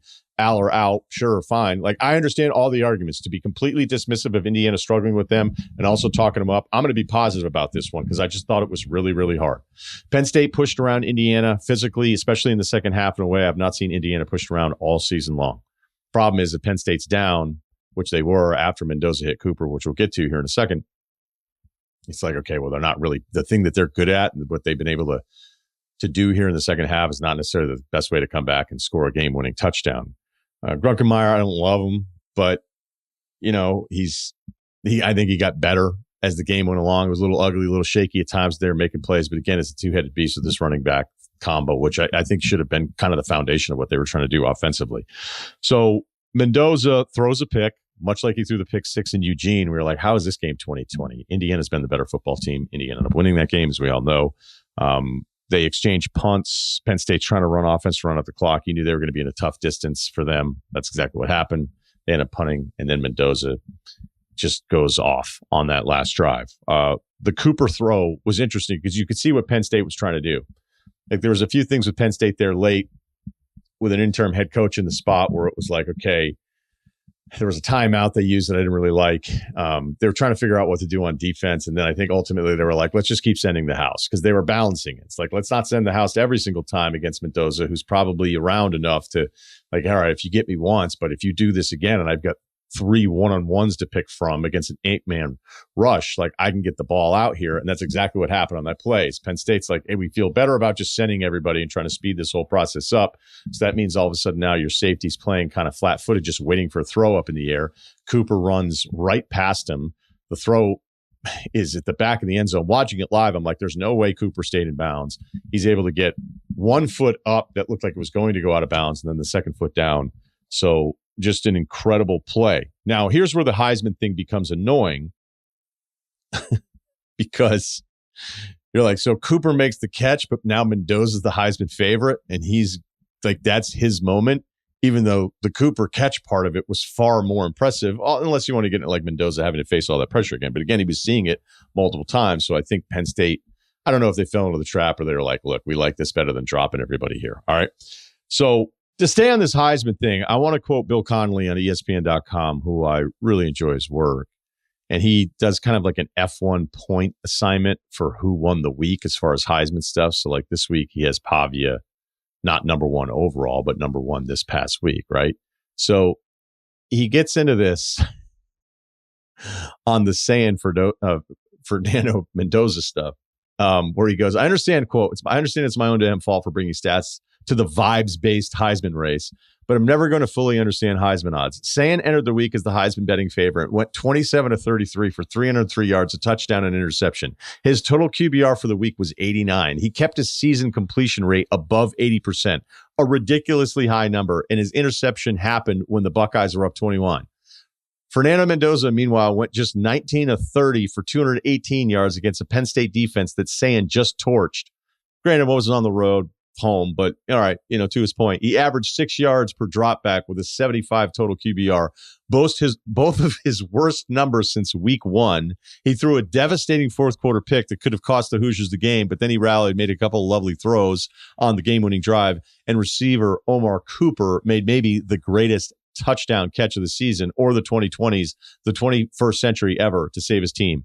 Then Mendoza becomes the Heisman betting favorite. So some pretty good points and a pretty tough argument to tear apart after the fact. So if we stay on the Heisman thing, why is Jeremiah Smith not in the conversation? If the award, which I usually would like to default to, is like, who is the best player? Usually can't be on a team that's going like 4-8, right? But who's the best player? Smith's third in touchdowns. He's number one in the Power 4 in touchdowns in college football. He's sixth in yards, third in Power 4. He's third in receptions in Power 4. And everybody that watches on Saturday is like, he's the best player in all of college football. So maybe I'm trying to figure out a way not just to reward a quarterback that's on one of the top teams. I also think you could argue Ty Simpson means more to Bama than any of the quarterbacks do in the Big Ten. But I think I'm right now, I don't have a vote, but Jeremiah Smith's my pick for it. All right. Because I like the idea of us going back to, let's give it to the best player in college football. All right. Number 3, A&M up 21-0 against Mizzou, who had Matt Zollers in there as the backup. He went 7-21. I actually like his talent. He's a big-time recruit. Wasn't great for him. So just a good handling of a good Mizzou team, even though Bo Prabula not with the team with that injury. Number 4, I'm going to move Bama over Oregon here. LSU stinks. Bama cannot run the football, though. 2.2 yards per carry against LSU. Top 2 running backs, 15 carries, 34 yards. The yards per carry stuff for Bama, I've seen, I don't know, I got to update the number, but they're in the 100s. They can't run the football, which is back to the Ty Simpson point. The defense, the pressure, those guys feel a little bit better about them as opposed to the very beginning of the season. So, all right, keep it moving. Big Ten Ryan. Oregon drops in the AP after the 18-16 win at Iowa. Iowa's 20th in the college football playoff. They're 26th in the AP, which again means first team receiving votes, so not technically ranked. You get the point. Iowa football is like a shortcut that everyone's like, I think this is taking longer. You're just kind of like double guessing, like second guessing everything, and you're just like, is this actually working? Like, whose idea was this? And then it almost works. 8 runs in a row, play action, huge play. Let's hit our tight end for a touchdown. Gronowski getting free. I know the linebacker for Oregon ran into his own guy, but it's like, what do you think they're going to do at the goal line at this point? They can't do anything else. And then it all kind of works. But here's the thing that's lost in this Oregon game. One is the injury thing, which I think most people realize. They're out their right tackle. They're out Sadiq, a first-round tight end. They're out Moore, their best wide receiver. They lose Bryant, their other good wide receiver. So it was rough, okay? But they manhandled an Iowa football team that does not get manhandled. They came into this game 8th in college football, 2.7 yards per carry allowed. Oregon ran it 36 times for 251 yards. So Dante Moore wasn't, the Heisman thing's gone for him here in the beginning of the year. There's a bit of like, hey, look what happens when Oregon plays good teams and what happens to their offense, which I think are totally fair and reasonable. But in this case, without all of these weapons in the receiving game, they just lined up and pushed Iowa all over the place. 7.3 yards per carry, which is a massive number to go into Kinnick and do that kind of stuff. And then the Moore to Benson catch, that's one of the best throws. Look, I know we've talked about Omar Cooper and Mendoza because of what that throw meant, and it was ultimately the touchdown. But that Moore to Benson throw on the right side was I don't know if it's just as important, but it was really special. Number 6, UGA. Hey, they finally started the game when the game started. Number 7, I'm going with Texas Tech. 29-7 against BYU. This game was an ass kicking. 29-7 doesn't do it justice. Tech kicked 5 field goals from an average distance of the BYU 15. All right. So we're talking 5 field goals, 25 yards or shorter, I think, because I went through like the yardage of where they were lined up when they were kicking all these field goals. Morton limping around out there all over again. But I think you can understand like how much more they just trust Morton at this point to get the ball out. And our guy, Jacob Rodriguez, hit the Heisman pose, 1 interception, 1 fumble recovery when it looked like he was the only player on the field that realized that it was actually a fumble. We could have a rematch here. And if BYU were to get Texas Tech, does that mean 2 Big 12 teams as we try, figuring out who's going to take up all these slots here? BYU still does have Cincinnati, which Utah took care of. But watching this game, I mean, it just looked like it was too much for Bear. And I don't know that Bear was getting a lot of help at quarterback there for BYU. Tech clearly looks like the better football team. So Tech 7, Ole Miss 8, 49-0 against the Citadel, who did beat Valdosta pretty impressively earlier in the year. The Citadel could not get it going in the air. 3 of 8 for 23 yards on the day. 0 picks, though. Number 9, Notre Dame. The AP and coaches poll. Looks like you guys woke up a little bit, finally moved them up. I've got Texas 10, Oklahoma 11. All right, so we said this last week, like, hey, I'm putting Texas, I'm putting Oklahoma, I'm putting Notre Dame ahead of UVA. I started to kind of, I'm not going to have BYU here, I don't think. We'll see. We'll learn in moments here. I know you're excited about it. The reason why this matters now of the Texas-Oklahoma thing is like, is there another SEC team that's going to get in here depending on, the ACC being 1 bid, the Big 12 being 1 bid, Notre Dame clearly being in the mix here, although there should be a lot of people rooting against Notre Dame the rest of the season here. But with Georgia Tech losing to NC State, Louisville losing as well, like the ACC, how about this? They have 6 losses to the non-Power 4 teams. The SEC, Big 10, Big 12 have 8 combined losses to programs outside of the Power 4. Duke is at 4-1 in the ACC. They just lost to UConn. By the way, not enough people paying attention to what's happening in stores here, but Duke has 4 losses overall in the season, and they're still alive in the ACC race. And there's also like a thing that I need to keep reminding myself of this new format is that the automatic bids are to the 5 highest ranked conference champs. So I still don't think it would happen to the ACC, but this is the scenario if we'd had this for 20 years where it doesn't automatically mean all the Power 4 conference championship teams are going to be given this automatic bid here. So, look, I don't think the ACC is in danger of that necessarily. It's just that one of these ACC teams are going to get in there. I do not have any of these ACC teams in my top 12. It's really kind of down for me to Vandy or BYU. Vandy's got the 2 ranked wins. Their losses are Bama and Texas. BYU's got 1 ranked win. Their losses to Texas Tech, as we just covered.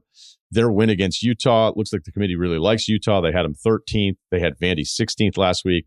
But I'm going to go with Vandy, even though it was an overtime win against a new quarterback, new lease on life group down there on the plains out of Auburn. You want details? Fine. I drive a Ferrari 355 Cabriolet. What's up?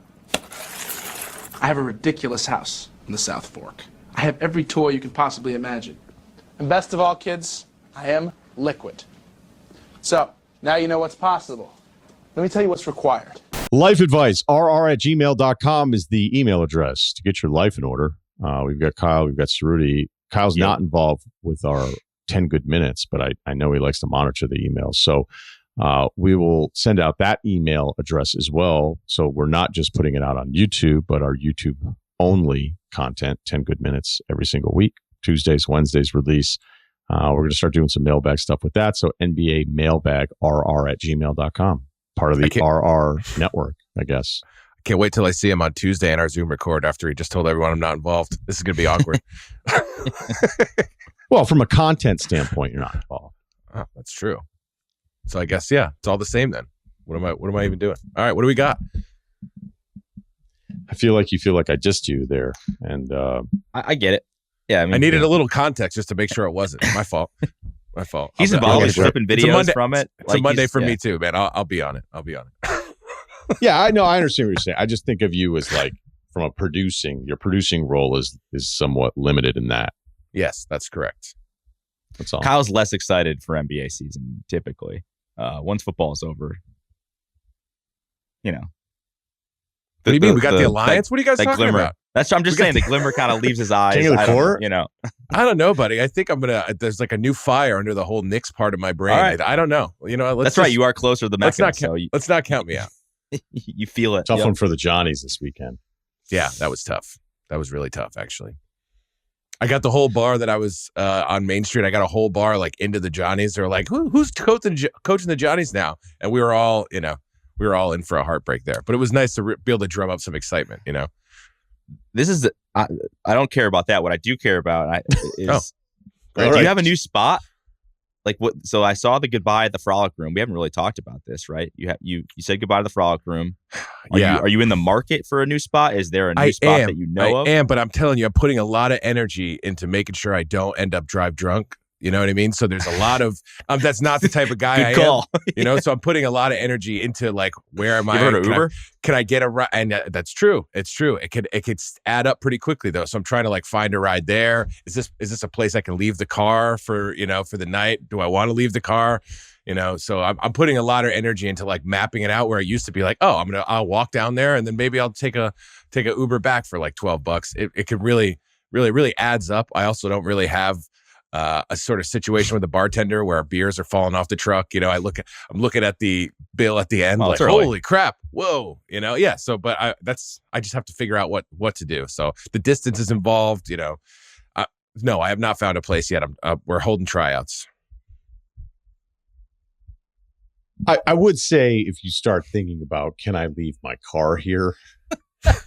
Well, can I get a ride from someone? You know, I don't know. It's just. Right. But like if you're already there's one thing to leave the car all the time, but I'm just, I'm asking about my buddy here. Like, Monday mornings, this is a great, we have a routine on Monday mornings. I don't know. Maybe find a guy who's doing airport rides and I'd be like, hey, can you just drop me off on your way down out of Poughkeepsie, down by Main Street? I don't know. You're right. I don't think that should be the thing, but it's important to me that I get this down. And I just, you know, it's been 2 different spots, 2 different Sundays. I don't know. We're running out of time though. All right. Yeah. Look, I think your head's in the right place, sort of, because you just want to. But I think there's probably like if you refer him, Cerruti, to Uber, do you get like a $50 credit? No, dude. I look at the Ubers. How bad my mom, is it? It's kind of bad depending on where you go. My mom is out in the sticks. I've been staying out there for a while. I'm out currently at my dad's today. The Wi-Fi's better. You know, everything's in flux right now. And so if I'm headed back to the sticks, I mean, we could be looking at, a $45, $50 thing. And I'm just like, I don't know. Is that really the move? So listen, that's all my problem, but I'll figure it out. All right. Stay at home, you know? Uh-oh. Watch your mouth. As much On the fun, couch. No, I'm just Watch saying, your not mouth, like bro. Kyle likes the nightlife. And talk to me like yeah, that. that's fair. Who are you going with? Do you have like buddies? I got buddies who really aren't super into football. I'm getting my brother out of the house who's like, I brought a Pats jersey for him yesterday. He was like, that was awesome. He's kind of fell out of love with football. And then I have 2 other buddies who just don't care about football, but I'm making them. I need a group on Sunday. So met a Pats guy. Did the Frolic guys care about sports here though? I remember they came to the live shows and I felt like they couldn't care less about the show or any of the stuff that was going on in it. Those guys didn't like sports. Yeah. Whoa, I can't wait till they hear this. This is going to be great. Okay. The guys that showed up to the live shows did not seem super into sports. All right, maybe they're not into opens, you know, Monday morning radio style opens, but they're into sports. Yeah, I can fire back. That's fine. Mr. Monologue. Not as good as you think you are, huh? There you go. Hey, Kyle, what's this guy's deal? He just starts the show and he talks. What is this show? Oh, really likes Utah, I guess. Interesting. Yeah. Yeah.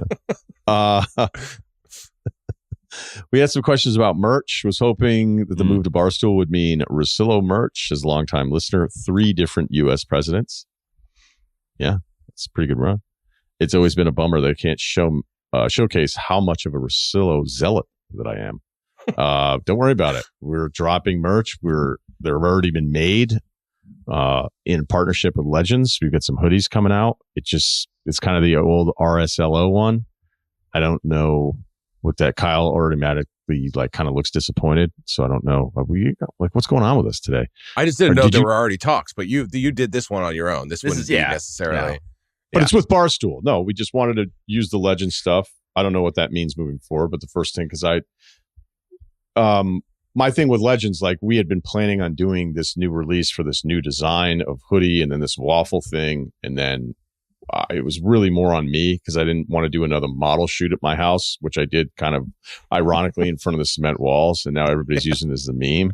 Yeah. And I was like, if you guys don't think I was doing that on purpose, but now I don't necessarily want to do like another one. We actually filmed like a 5-minute video of me in the gear of what my day was like. And then I think it just was too much. Like the director's cut was arguing with the studio. And then it was like, how about we just take a picture of you in the hoodie and then we put that on the Legends website. So those sold out.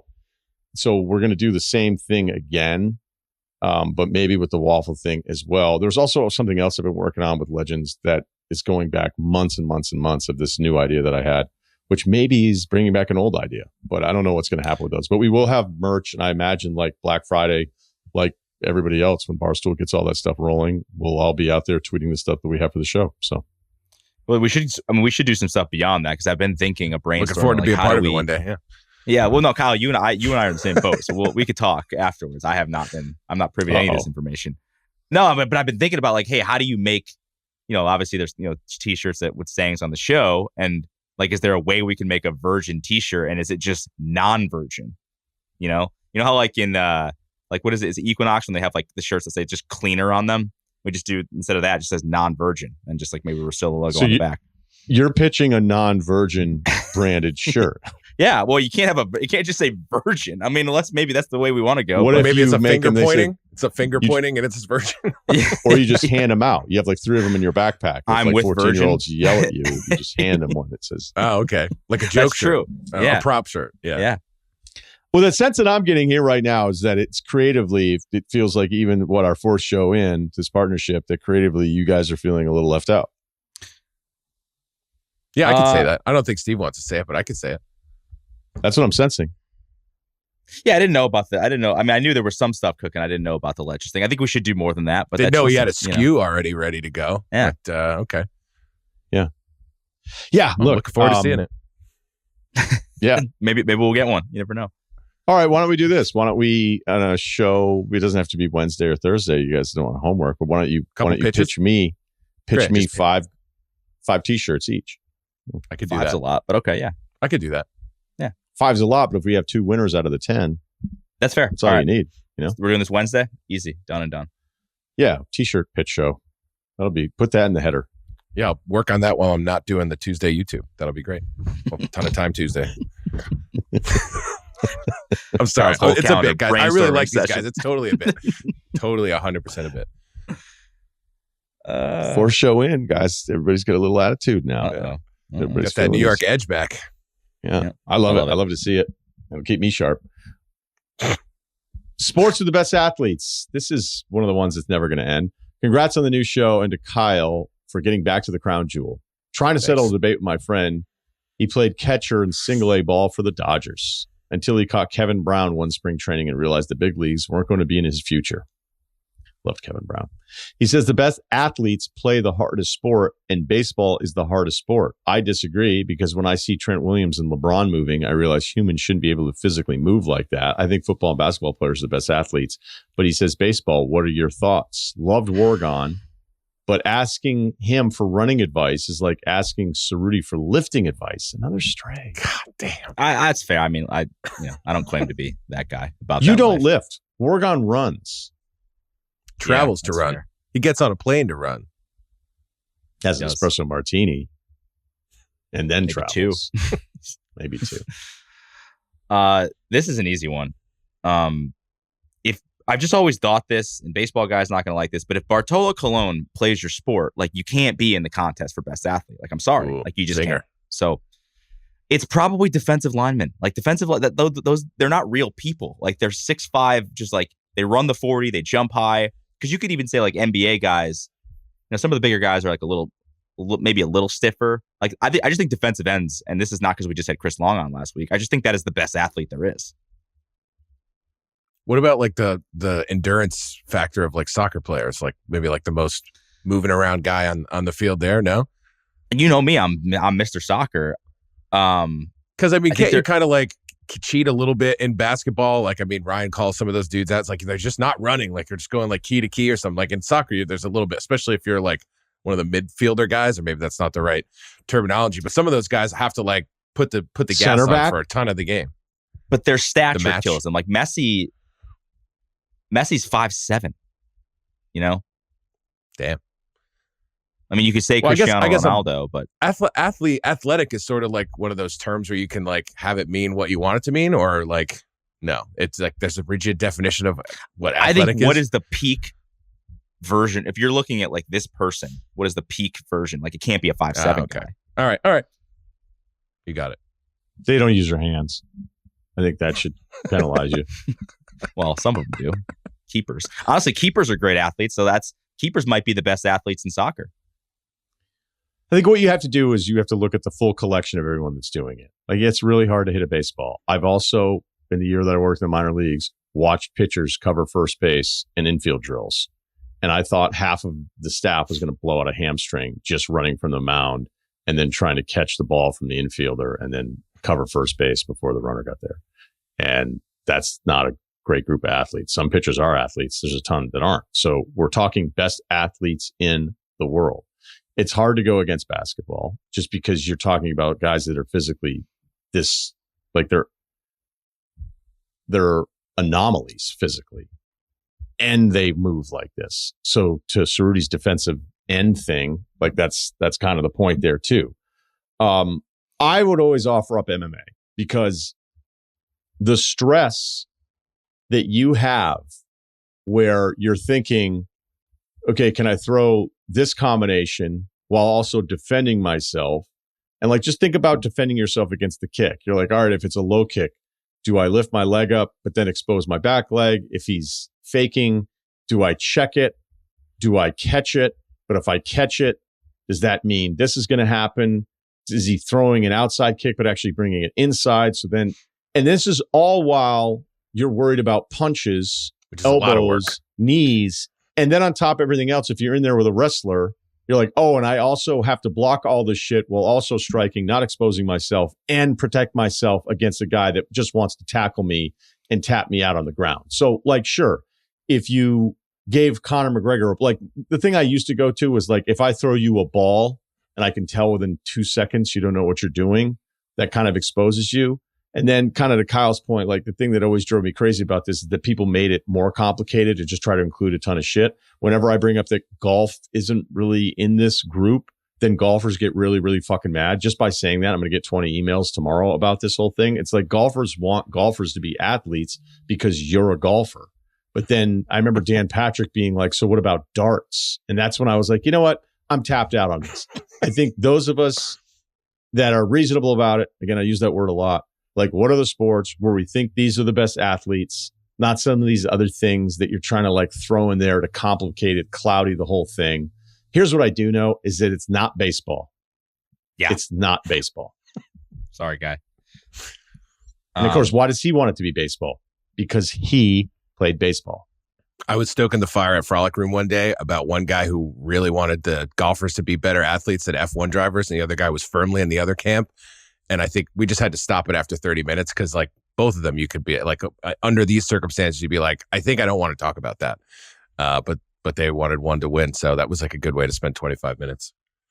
I will say the basketball player thing, the one, I guess, argument against my thing is why do so many, and so many's a lot, it's a few, but like the Division I basketball player that doesn't make it as a basketball player can be like a Hall of Fame tight end in Antonio Gates or, Jimmy Graham. I feel like that is a good feather in the cap of a basketball guy, but it's such a specific, limited thing. It's not like those guys are going out playing quarterback. No, the question was like really simple because everybody got up in arms about it. But again, it's like everything else in fucking life. It's like, I'm going to argue the thing I'm associated with, so I feel better about myself. So it's like, hey, some guy said what was it? Austin Rivers started the whole thing. Now, he probably went overboard by saying like 50 or whatever the number was of NBA players who could play in the NFL right then. And then guess who got mad? All the NFL guys. Yes. It's like, okay, but let's get down to it. Because I talked to some NFL guys about this. Like, are there a ton of examples of the NFL sport putting guys into the NBA? No. And we have multiple examples of it going the other way around? Yeah. So one has to be easier to transition to the other one. How about the one that has examples? We go with that one. And not the one where there's no examples. Instead of having some wide receiver on TV be like, I'd get 12 a game in the NBA. And it's like, you didn't get 12 a game senior year in fucking high school, buddy. All right. Yep. A little tuned up on that one. Wanted to get this one in here. Follow up on the baby kisser. This is an urgent care physician checking in. Totally agree on not spreading germs from adults can pass dangerous viruses, including RSV and to a young infant who can't handle these infections and like what? an adult can. I don't think he wants to say it. I don't think he wants to say it. I didn't want to say it, and I didn't want to think about a baby having to deal with that. If the sister can't respect the no kissing rule, then there's a problem. Could you get a doctor's note? How about that? It's like, just have a doctor's Could you go to note. your sister and be like, hey, 33, still single, could have STDs. Don't want you kissing our baby. I'm sure she'd handle that okay. Yeah, that'd be good. It's all fair. Yeah, I mean. All right. Let's do another one here. Disclosing infidelities in a new relationship. 6 foot solid across the board. 190. Pickup comp. Raymond Felton, aka slept with your mom. I'm 26-year-old guy trying to navigate the dating scene in a busy southern city. Over the past few weeks, I've been talking to a girl who, and this is important, grew up here as well and knows a lot of the same people that I do. This culminated in a late night Halloween rendezvous. I'll spare you the details. Thank you. And since then, things between us have definitely picked up. A few days later, we had the chance to hang out again as we were lying together. Yeah, lying together, talking about relationships. She casually asked, have you ever cheated? It's always a fun one. Right out of the gates. The question caught me off guard. I said no, which I mostly believe to be true. You're practicing your lie detector thing. Apparently, Yeah. it can be done, man. I don't see a problem with that. I know that sounds like a questionable thing to say, but here's the context. Fresh out of high school, I had my first serious relationship with a girl who isn't particularly close with the women I'm currently seeing, but they do know each other. That's relevant because during the relationship, I did something I'm ashamed of. Out of boredom, I downloaded a dating app and started talking to other women. My intention was to take things. This email, we got From real their wide. houses? What? We got a wide 9 on this email.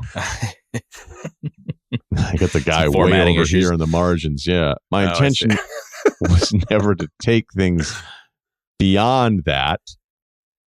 I've got a fucking screen issue here like you read about. Do you read about that? Probably not. Nothing physical, no plans to meet up, but it was still completely wrong. It was a clear violation of someone I cared about. After about a month, I came to my senses and stopped. My girlfriend eventually found out, going through my phone and seeing a confirmation text. That understandably led to the end of our relationship. Looking back, I feel incredibly stupid for doing it. I haven't come close to repeating anything like it since. Now, I'm not asking for a ruling on whether what I did counts as cheating. Look, man, I've seen some arguments now in 25, like emotional cheating is... It's Having a a dream. wide net. Like, hey, what's your Discover page on Instagram look like? There's a people. Yeah. Like I got one buddy going through something right now and I was like, you never cheated, right? He's like, not even close. And I was like, what are the accusations? And it was like a cheating of like absence. And I was like, what the fuck does that mean? He's Cheating like, I don't know. time. It sounds Yeah. like a legal term. Yeah, it was something about him like not being available. And so then essentially he was like cheating on their future life or whatever. I mean, clearly the wife had listened to some fucking podcast with 12 downloads about relationships. And she was like, that's good enough for me. I'm fucking coming to the kitchen hot tonight, letting him know that he is actually a cheater. Yeah. Tough one out there, boys. A lot of A lot of schools of thought now. That's true. Yeah. It's all on the table.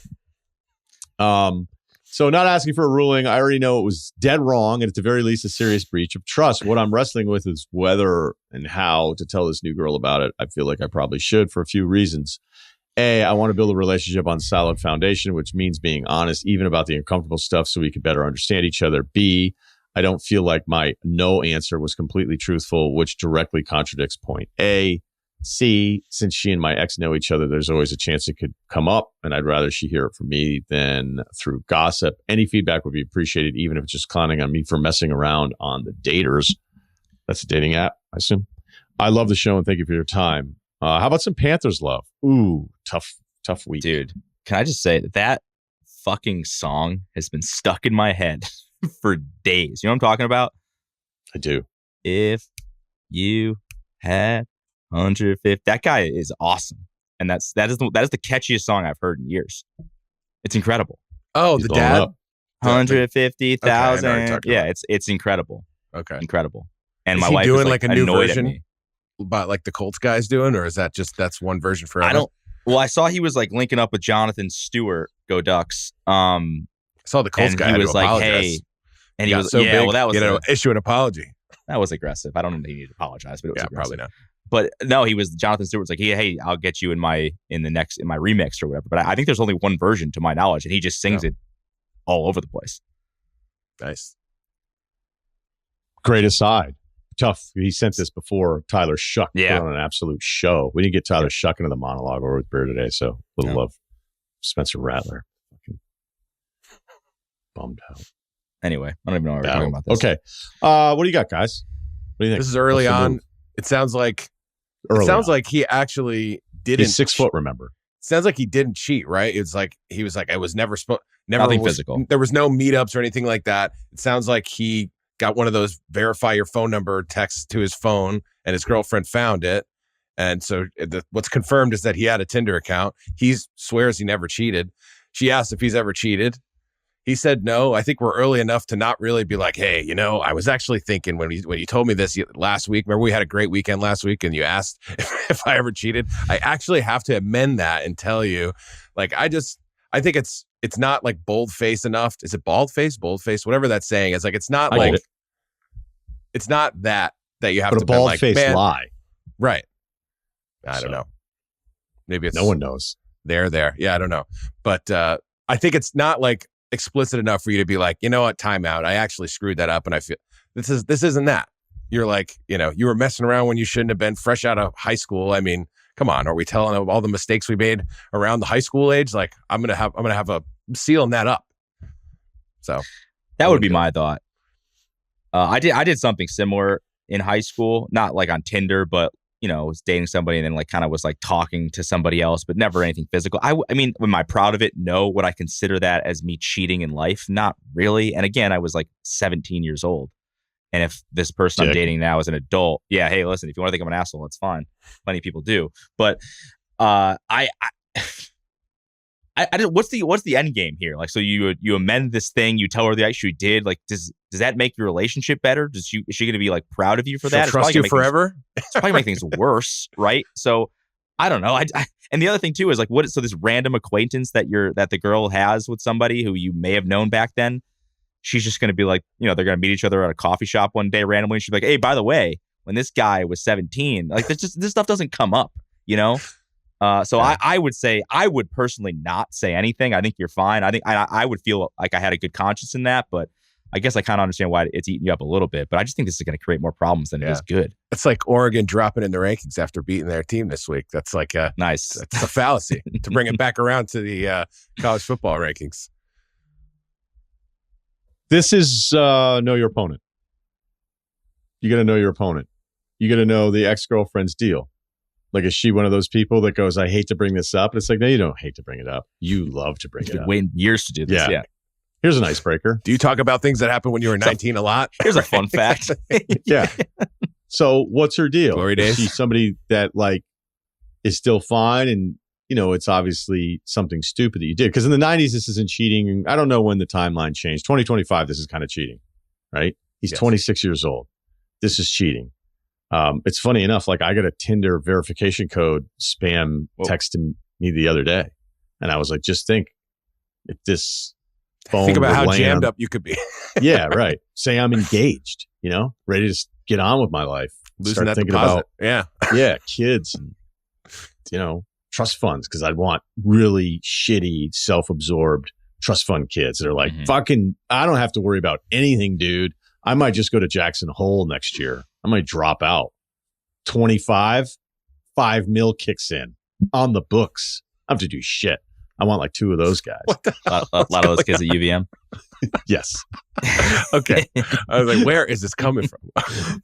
Because when I learned about trust funds, I was like, I was jealous before. Yeah. And Are now you I'm kidding? like, what? I'm like, You're going to have the just- sickest 25th Yeah. birthday ever? What? So what happens? When you turn 25, what? Like, what do you have to do for it? So what are you doing here? Just Do you have to turn kill your dad? 25? What happens? Wait, what? Is it like some choice? You have to kill your Why- dad? No. Why would he do that? Like, doesn't it mean you're not going to be motivated to ever do anything? It's like, no, it's just the right thing to do. Like, is it the right thing to do? And then from that moment on, I was like, I want an absolute shithead lacrosse player, trust fund son. But I'm way behind. And who knows? I could be even further behind the timeline had I been planning to have a family engage when that text came up. And I was like, I'm actually not on Tinder. Although we thought about it for show content. But then what if I just start crushing it? And then it's like, oh, Russillo can't tape tomorrow. He's too busy hooking up again. Yeah. We could I try can't it with believe this Ryan. happened to We me. could try it with Raya. Did you watch the games last night? Nope. Nope. I don't know. Somebody hit some threes? I don't know. I'll put something together. So know your opponent, because there's some women that would be more than happy to be like, I can't wait to tell his new girlfriend about this, especially if there's some connection that predates the timeline of you with this new person. You also have to know who the person is that you're dating.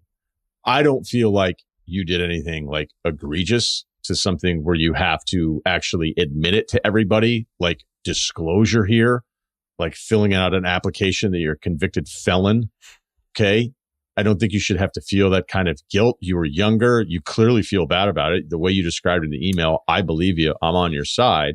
But, there's a chance here at some real foundation pouring, and there's a chance to put some cracks in this baby, right? Yeah, that's what I was asking. Is this a fair question? Like, I'm judging by his response, I assume he asked, and her answer was no. She's operating from the moral high ground here. She got cheated reading on. between the Just That's reading the obviously lines she's been cheated on a couple different times. So she's like, all right, we just had sex, started getting to know each other, and you're in that honesty zone right now. Clarity. It's like, yeah, let me hit you with a zinger real quick. Have you ever cheated? So now it's like she could have you on the hook. Like, look, some people are completely irrational about this stuff and want the fight. And then some people are very mature about this stuff.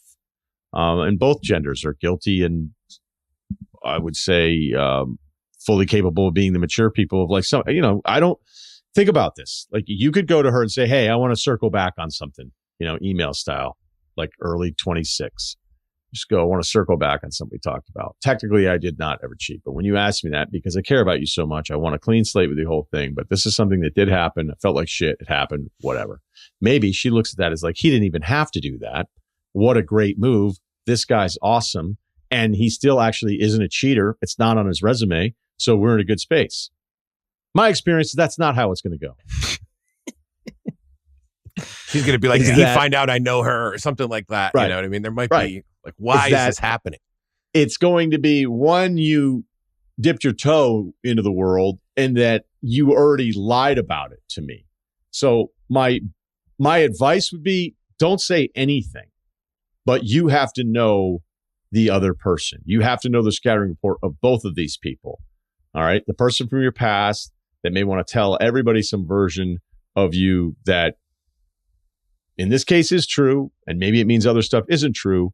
And then also knowing how the girl that you care about now and that you're with and how that's reacting. Because like, I don't care who's listening to this or whatever, or like even her, she's not telling you fucking everything she's ever done. Okay.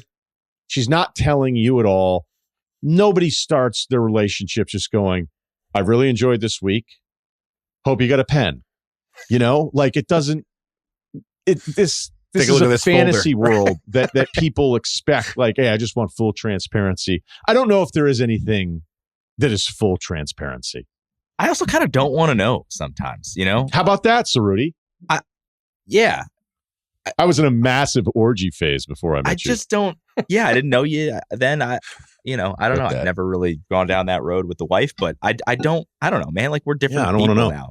It's kind of, and like if it was my brother, I'd want to know. That might be like you dated my brother. Yep, that's fair. But That'd be a this good just gets back to the t-shirt situation too.